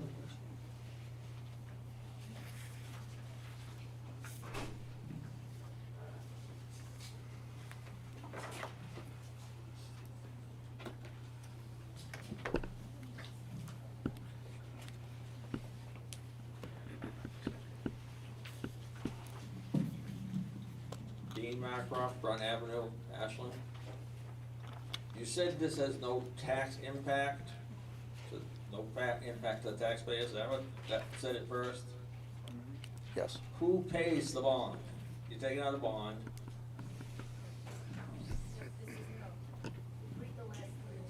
Thank you for asking that question, and it's a good question. The state wants this fixed. It's a problem that needs to be fixed, and they're gonna give us the $100,000 to pay the bond off, so the money will be coming from the state to pay the bond. Guaranteed? Yes. Okay, thank you. Anything else on Article 16? Any other questions? Seeing none, we move on to Article 17. Article 17, Town Budget, estimated tax impact $7.97. So shall the town of Ashland vote to raise and appropriate as an operating budget, not including appropriations by special warrant articles and other appropriations voted separately, the amounts set forth on the budget posted with the warrant as amended by vote of the first session for the purpose as set forth therein, totaling $3,522,311. That should be a period on a question mark. Should this article be defeated? The article budget shall be $3,287,081, which is the same as last year, with certain adjustments required by previous action of the town of Ashland or by law, or the governing body may hold one special meeting in accordance with RSA 40:13, 10, and I think that's 16, to take up the issue of a revised operating budget only, recommended by the Board of Selectmen 5-0, recommended by the Budget Committee 4-1. Any questions or comments on that article? David?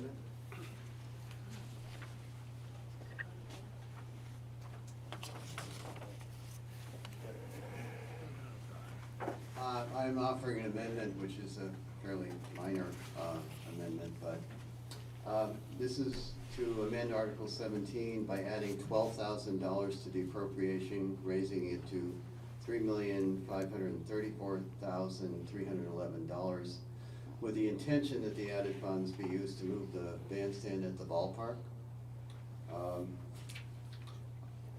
As you may know, I'm interested in history, and I have been involved in the efforts some time ago to preserve the bandstand.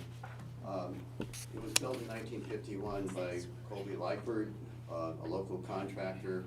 It was originally located at the Legion Hall property, and it was moved in the late 50s or early 60s down to the ballpark to its present location. It's been there at least since 1961. When it got dilapidated and was looking poor, a group of people got together as a bandstand committee, and we raised money and we found volunteers to do work. We did a lot of painting and fixing up and minor repairs, and we actually hired somebody to shingle the roof again. So we got the bandstand back in order again. But recently, as you may be aware, the owners of the old paper mill property, Milco and Associates, owns a right-of-way across that section of the ballpark in which the bandstand stands. And they have asked, or well, actually demanded, I guess would be the better word, that the bandstand be removed so they can use that right-of-way for the housing project they have planned for the paper mill property, which was unfortunate. So the selectmen asked Milpon Associates if they could have some time until the March town meeting to ask the voters if they could, were willing to pay for the moving of it, because it was going to be an expense to the town. But more recently, the selectmen decided that instead of moving the bandstand, they will just demolish it. I don't want to place this on the selectmen. It's an unusual situation. They didn't create the situation. But I think their original plan to have it come to the voters for a decision is what I would like to see done. So that's what I am proposing here, that $12,000 would move it from the place it is now to some other spot in the ballpark. So, and it would preserve it for future use in the ballpark. So the amendment is by David Rule, the second is by Jeanette Stewart. The article to amend the article by adding $12,000 to appropriation, raising it to $3,534,311, with the intention that the added funds be used to move the bandstand to the ballpark. I do realize that we're just adding $12,000 to the amount. The intention is not part, I mean, you can't instruct the selectmen to spend it on that purpose. But it gives them the money to do it if they are agreeable. So just so, you know, I'm sure they don't have to spend the money. You can end up just giving them an extra $12,000 if it passes. That is correct. Okay. But it at least gives the voters a chance to decide on the issue. So would that go into some other category in the budget, like Parks and Rec, or like how are you adding that? I suppose it would be under Parks and Rec. So I'm just trying to clarify, the motion would be to amend the budget by 17,000 and put it into some. the bottom line budget. Well, It's a bottom line But into appropriation. some line item that's already here, is I guess what I'm asking. In the past, they would put it somewhere, but it's a bottom line budget, Yeah. bottom line budget Okay. vote. Yeah. Okay. Okay, from the Board of Selectmen, and we understand the passion behind the bandstand, and we feel the same way about it. The bandstand is 72 years old, and it's, we had it inspected by our town departments, and they're not sure. They feel as though if they try to move it, it's gonna fall apart. And secondly of all, if we move it, and we have to take part of it apart to move it, and we put it in another location, we now have to bring it up to ADA standards. Knowing all of that, the board has said we would destroy it and build a new one. Very similar, but it'd be a new one, and it would be good there for the ages. And it would be less money than spending the $12,000 to move it. Well, not less money, but it'd be a new one. I mean, I'm not sure what it's gonna cost to build a new one, and probably $12,000 is a good figure, you know, or up. But the point is, if you try to move it and it falls apart, you've spent $12,000 and you get a pile of wood, so. And there's one more part to this, and I'll let you address that. They also went out and measured to try to figure out where the bandstand would go, because that is what we would want too. We wanna save the bandstand. But there's nowhere in that park that we can put the bandstand. If we put it in the back tree line, that's all in part of the right-of-way easement area. We can't use that. And if we put it where the flagpole is, that would be the next normal place to put it. If we did that, then the bandstand would be on the third baseline. So there's nowhere for us to logistically put it in the park with the size that it currently is. That was what also led us to that conclusion, that it would be better for us to demolish it and then start with a new one and be able to build it to the size that we would need for the space that we have. Thank you. Thank you. Jeanette?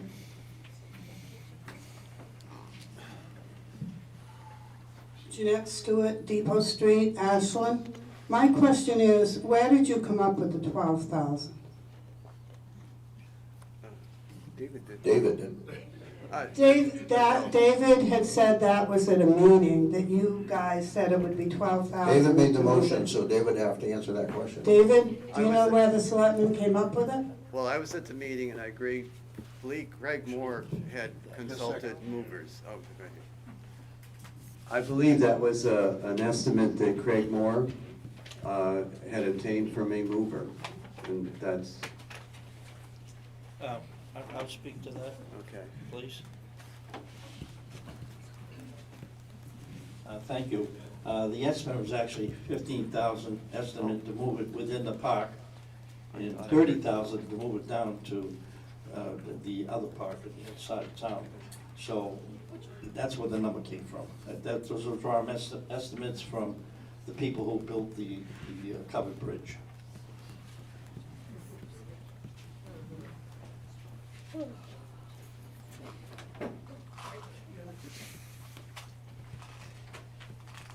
Lisa Rollins, Maple Drive. Go to the mic closer, please. Lisa Rollins, Maple Drive. A lifelong resident of Ashland. What is the purpose of the bandstand? I've never seen a band on it. The only thing I've ever seen it used for is Parks and Rec drop-off. And the last time I was on there with my granddaughter a few years ago, it was dilapidated and dangerous. So what's the point of it? And what is it used for? I've never seen a band.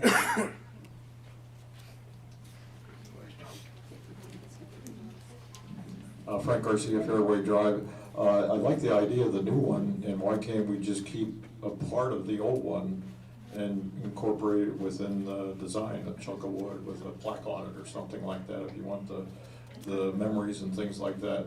But it certainly, years old. yeah. And maybe there's something left, but anyway, it doesn't sound like we're worth moving a 72-year-old facility.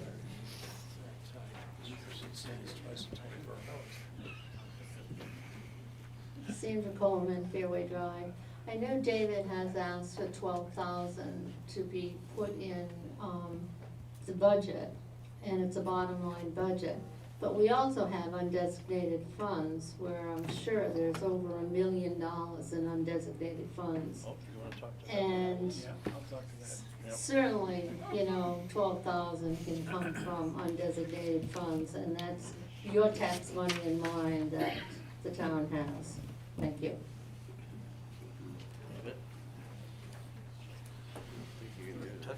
Thank you, Mr. Moderator. The unassigned fund balance, or the designated funds, as was just referred to, cannot be spent except by appropriation by this town meeting in a special warrant article or at the time the tax rate is set by the Department of Revenue. Other than that, the funds cannot be used for anything.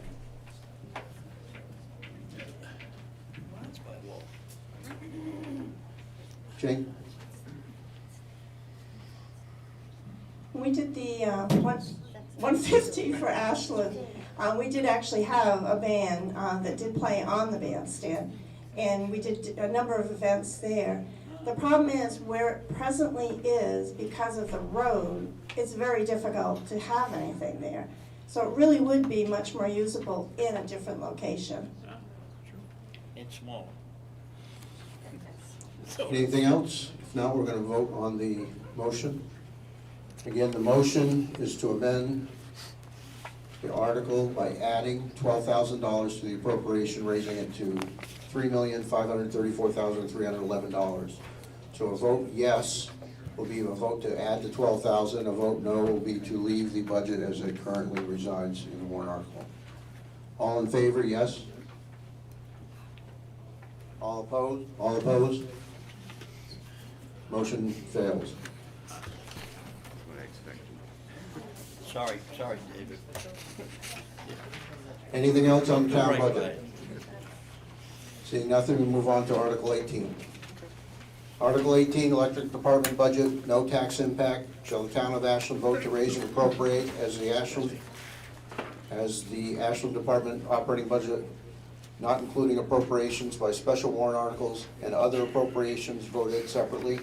The amount set forth on the budget posted with the warrant as amended by voters of the first session for the purposes set forth within, totaling $3,443,990. It should be a period on the comment.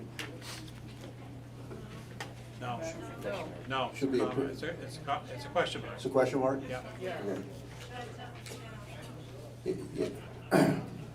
Should this article be defeated, the default budget shall be $3,425,011, which is the same as last year, with certain adjustments required by previous action of the town of Ashland or by law, or the governing body may hold one special meeting in accordance with RSA 40, 13, 10, and 16 to take up the issue of a revised operating budget only, recommended by the Board of Selectmen 5-0, recommended by the Budget Committee 4-1. Any questions or comments on Article 18? Seeing none, we'll move on to 19. Article 19.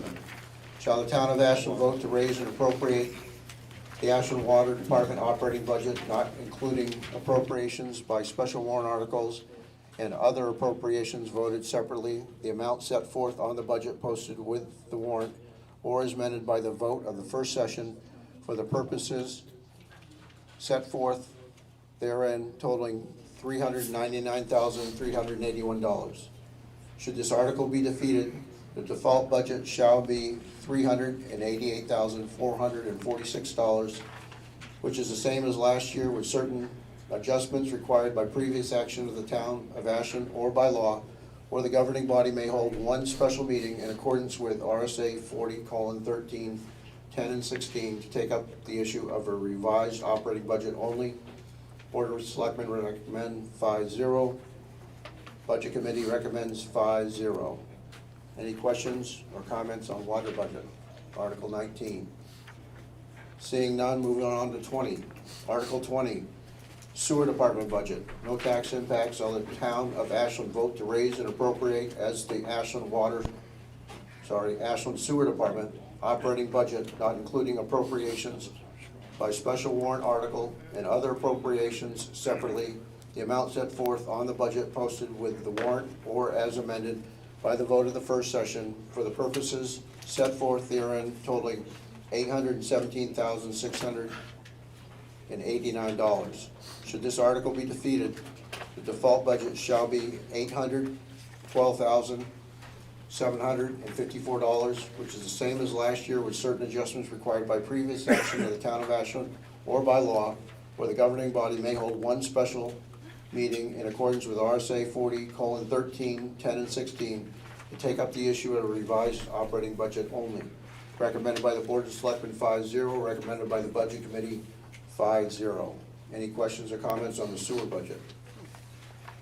Seeing none, Article 21, Contingency Fund. No tax impact. So the town of Ashland vote to establish a contingency fund for the current year for unanticipated expenses that may arise and appropriate $25,000 to be deposited into the fund.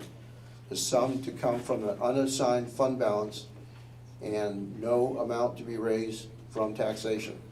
Any portion left in the contingency fund at the end of the year will lapse to the general fund. Recommended by the Board of Selectmen 5-0, recommended by the Budget Committee 4-1. Any questions or comments on Article 21? Seeing none, we'll move to 22. Oh, sorry. I'm sorry.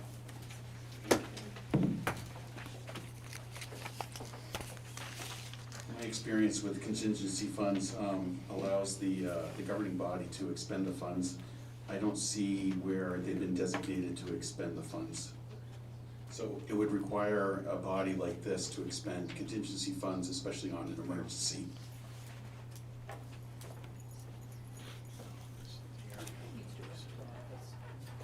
Would that be true? Unanticipated expenses. Right there.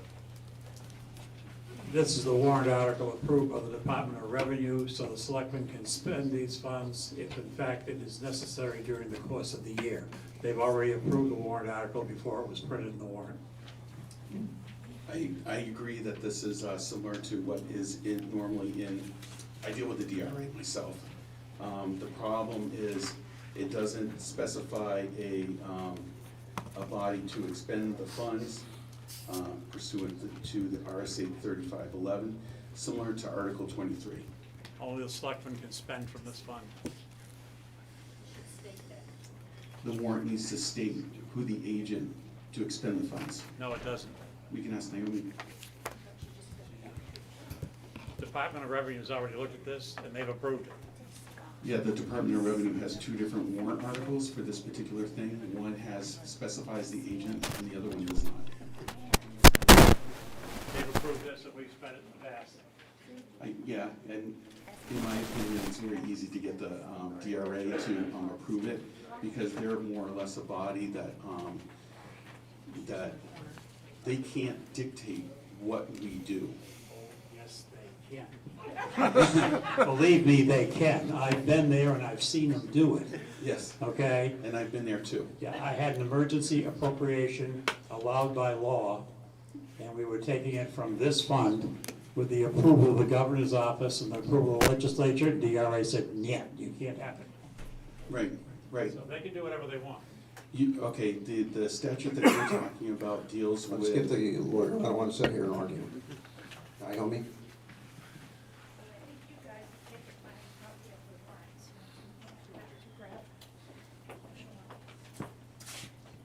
So the question is, By the way, I agree with this. I agree with the having a contingency fund. I just think that it binds the hands of the governing body and makes it difficult for them to operate. well, I think that the article is written, has the purpose it's written for, to establish and, sorry,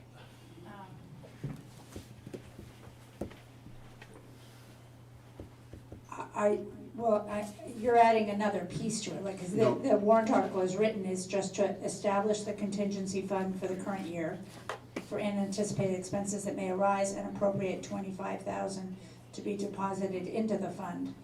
And this sum is gonna come from the unassigned fund balance, but you're concerned that it cannot be spent without a specific appropriation. No. There has to be an agent to expend. Right, no, When it's blank, the town meeting is that agent that authorizes the Board of Selectmen to spend.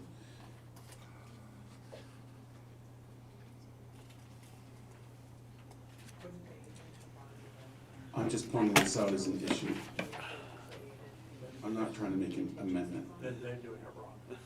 yeah, I and I've seen that too. Yeah, I know. are you proposing an amendment, or? 'Cause That would change the purpose. Yeah. I'm just making it clear that expending the funds unfortunately would have to go before this body because for emergency purposes, and I disagree with that. Okay, so to the extent that the Board of Selectmen wants a legal opinion on that later, I'm happy to provide it.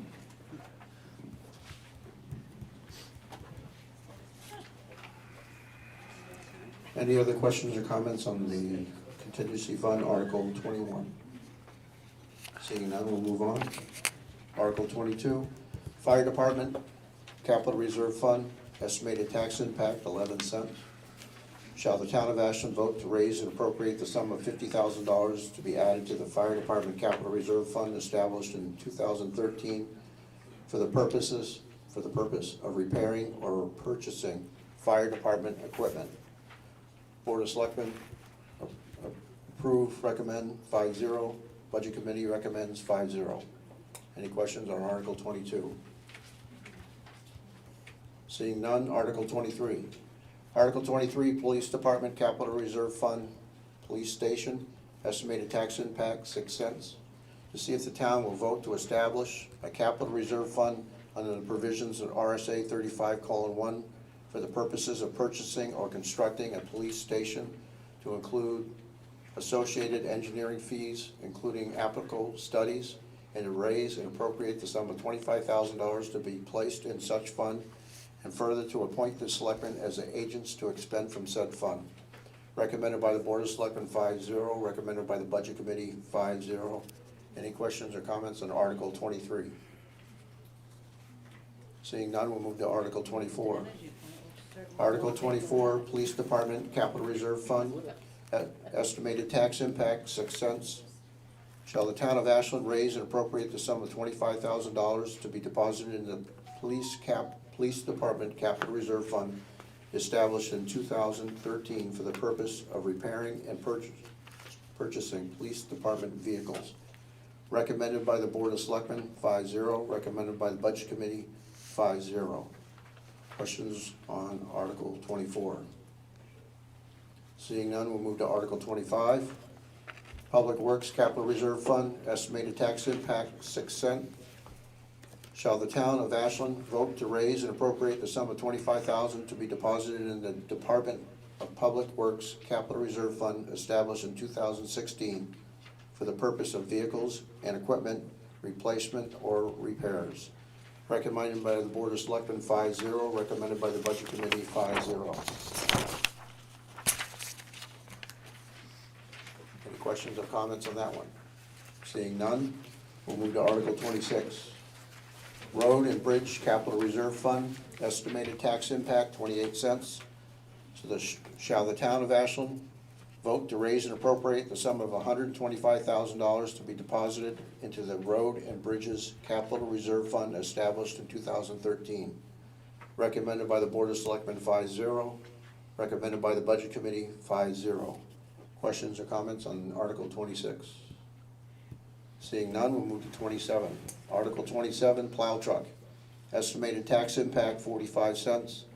Shall the town of Ashland vote to raise and appropriate the sum of $200,552 to be deposited in the Public Works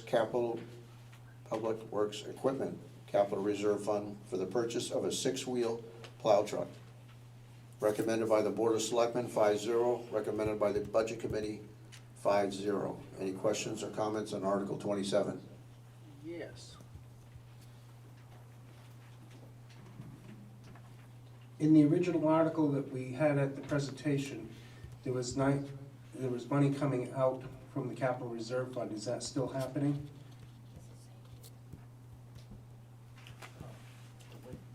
Finance, yes, I believe that's true, yes. I'll let Brett know. Mr. Moderator, that's correct, but the selectmen are the agents for that fund, so they will be taking that money out of the fund without having to have a vote at town meeting. Okay.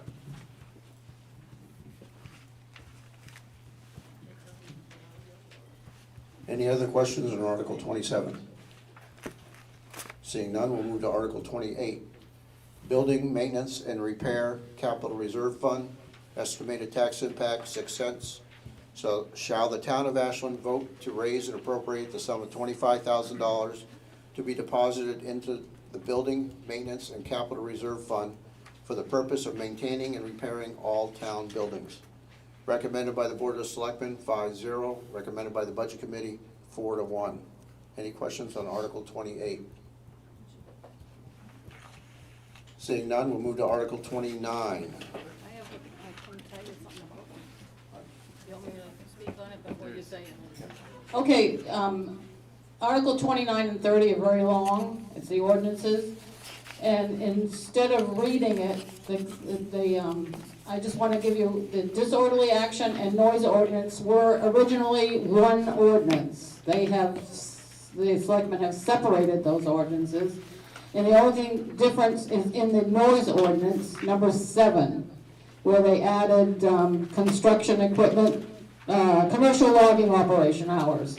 That is the only thing that's different in the articles, ordinances. Yep.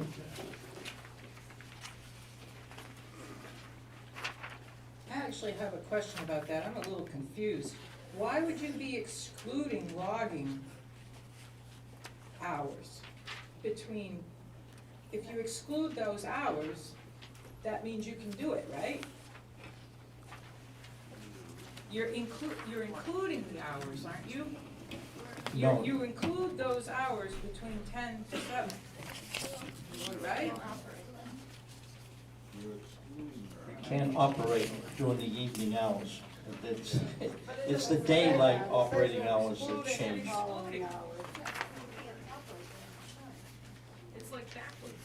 It changed by 1 hour in the morning, that's all. That's not what I'm saying. I know it reads funny, but that's what it means. It's the way it's always been written. No, it's, how can it be always this? Because it's new. So Article 29 is the splitting of the disorderly action ordinance. It is very long, and I'm not going to bore you because I know my voice is not good. It is posted on the website, and there are copies here available, and if anybody needs one on the TV, you can reach out to the town hall. That's Article 29. We'll go to Article 30. Yep, same deal. Article 30 is the same situation. Is there any changes in Article 30? Article 30 was part of that. Article 30 is just part of the overall disorderly conduct, split into 2 parts. Instead of 1 part, we now have 29 and 30. Any questions or comments on those? That will go to Article 31.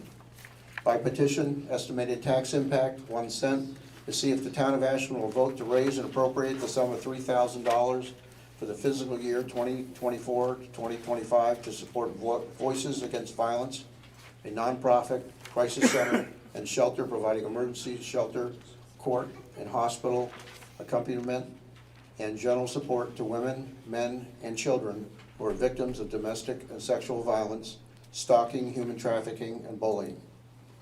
Recommended by the Board of Selectmen 5-0, recommended by the Budget Committee 5-0. Questions or comments on Article 31? Seeing none, we'll go to Article 32. By petition, estimated tax impact, 2 cents, to see if the town will vote to raise and appropriate the sum of $9,692 for Pemmy Baker Hospice at Home Health. As a nonprofit agency, Pemmy Baker Hospice at Home Health provides services without regard to ability to pay and serves many uninsured and underinsured clients. Many of the services of PBH and HH provides are not covered fully by insurance. The requested appropriation amounts to less than $5 per year per resident based on the recent census data and represents a small fraction of the cost of providing services to the residents in their homes. PBH and HH Home Health Hospice palliative care services in the Ashland community, as well as free educational programs, workshops, and bereavement counseling. These services to uninsured or underinsured patients help the town limit welfare payments for medical services. Recommended by the Board of Selectmen 5-0, recommended by the Budget Committee 4-1.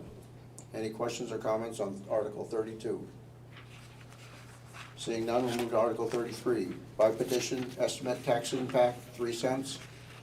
We, registered voters of the town of Ashland, present this petition article to be included in the 2024 Town of Ashland warrant. Shall the voters raise and appropriate $12,000 to Grafton County Senior Citizen Council, Inc., for services for Ashland residents from July 1st, 2022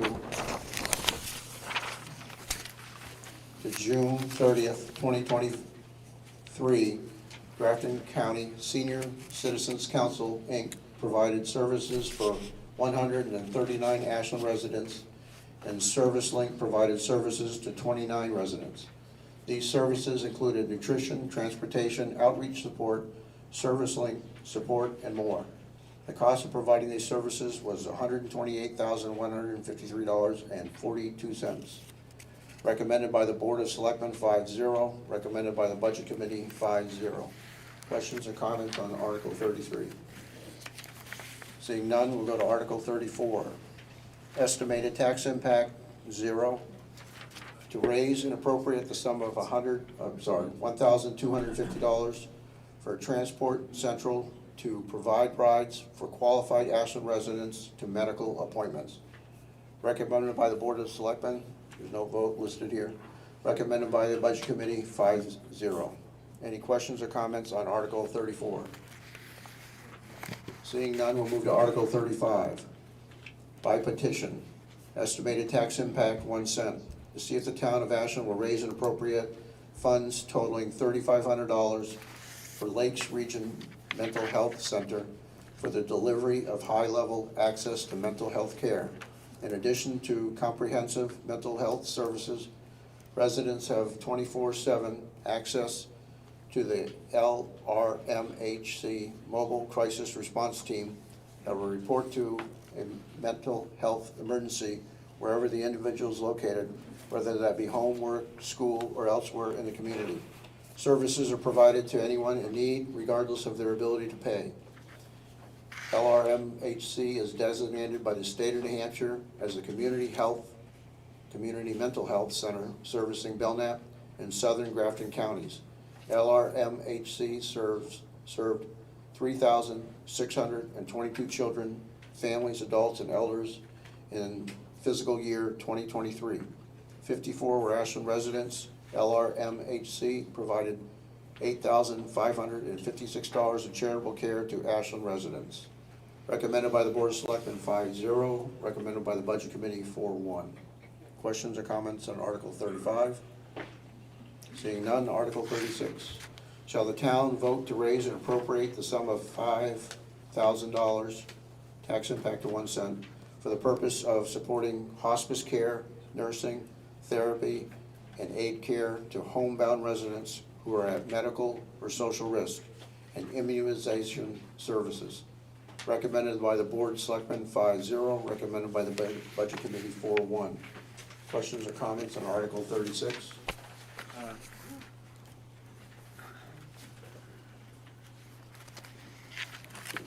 This needs to have an appropriation to the Lakes Region Visiting Nurse Association.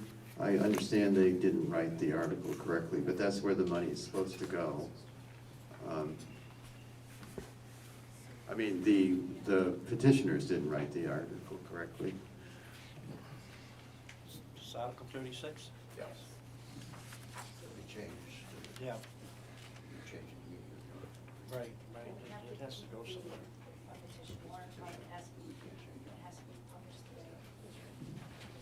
So unfortunately, because it's a petition warrant article, it has to be published as written. That's right. But we can amend it, can't we? No. It doesn't say who the money goes We to. can't fix their warrant article. Petition warrant articles need to be published as written. We can't fix it for them before it gets put in. And I think if you're designating who it goes to, that's fixing that warrant article. I don't know whose petition warrant article it was, but we're kind of stuck with it. I'll be sure you enforce like we do the right. No, it's Lakes Mr. Region Moderator. Visiting Nurses. Yep. Mr. Moderator. I believe when I speak for the board, it will go to the right people. Okay.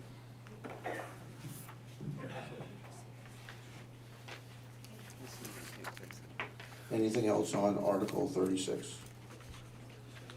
If not, Article 37. We're getting close. Library Capital Reserve Fund, estimated tax impact 6 cents. Shall the town of Ashland vote to raise and appropriate the sum of $25,000 to be deposited into the Ashland Library Building Capital Reserve Fund established in 2015 for the purpose of purchasing, building, and/or renovating a facility, including furnishings and equipment for the Ashland Town Library. Not recommended by the Board of Selectmen 05, recommended by the Budget Committee 3-2. Questions or comments on Article 37? Seeing none, Article 38. By petition, estimated tax impact 1 cent. To see if the town will vote to raise and appropriate the sum of $3,000 to be deposited in the accounts of the Ashland Historical Society for the purpose of maintaining and repairs to the Whipple House Museum owned by the town of Ashland. Recommended by the Board of Selectmen 5-0, recommended by the Budget Committee 401. That is all the articles on here. Is there any other business before this body that we need to deal with tonight? If not, I'll take a motion to adjourn. Motion to adjourn. In a second? Second. We're adjourned. Have a good evening. Thank you.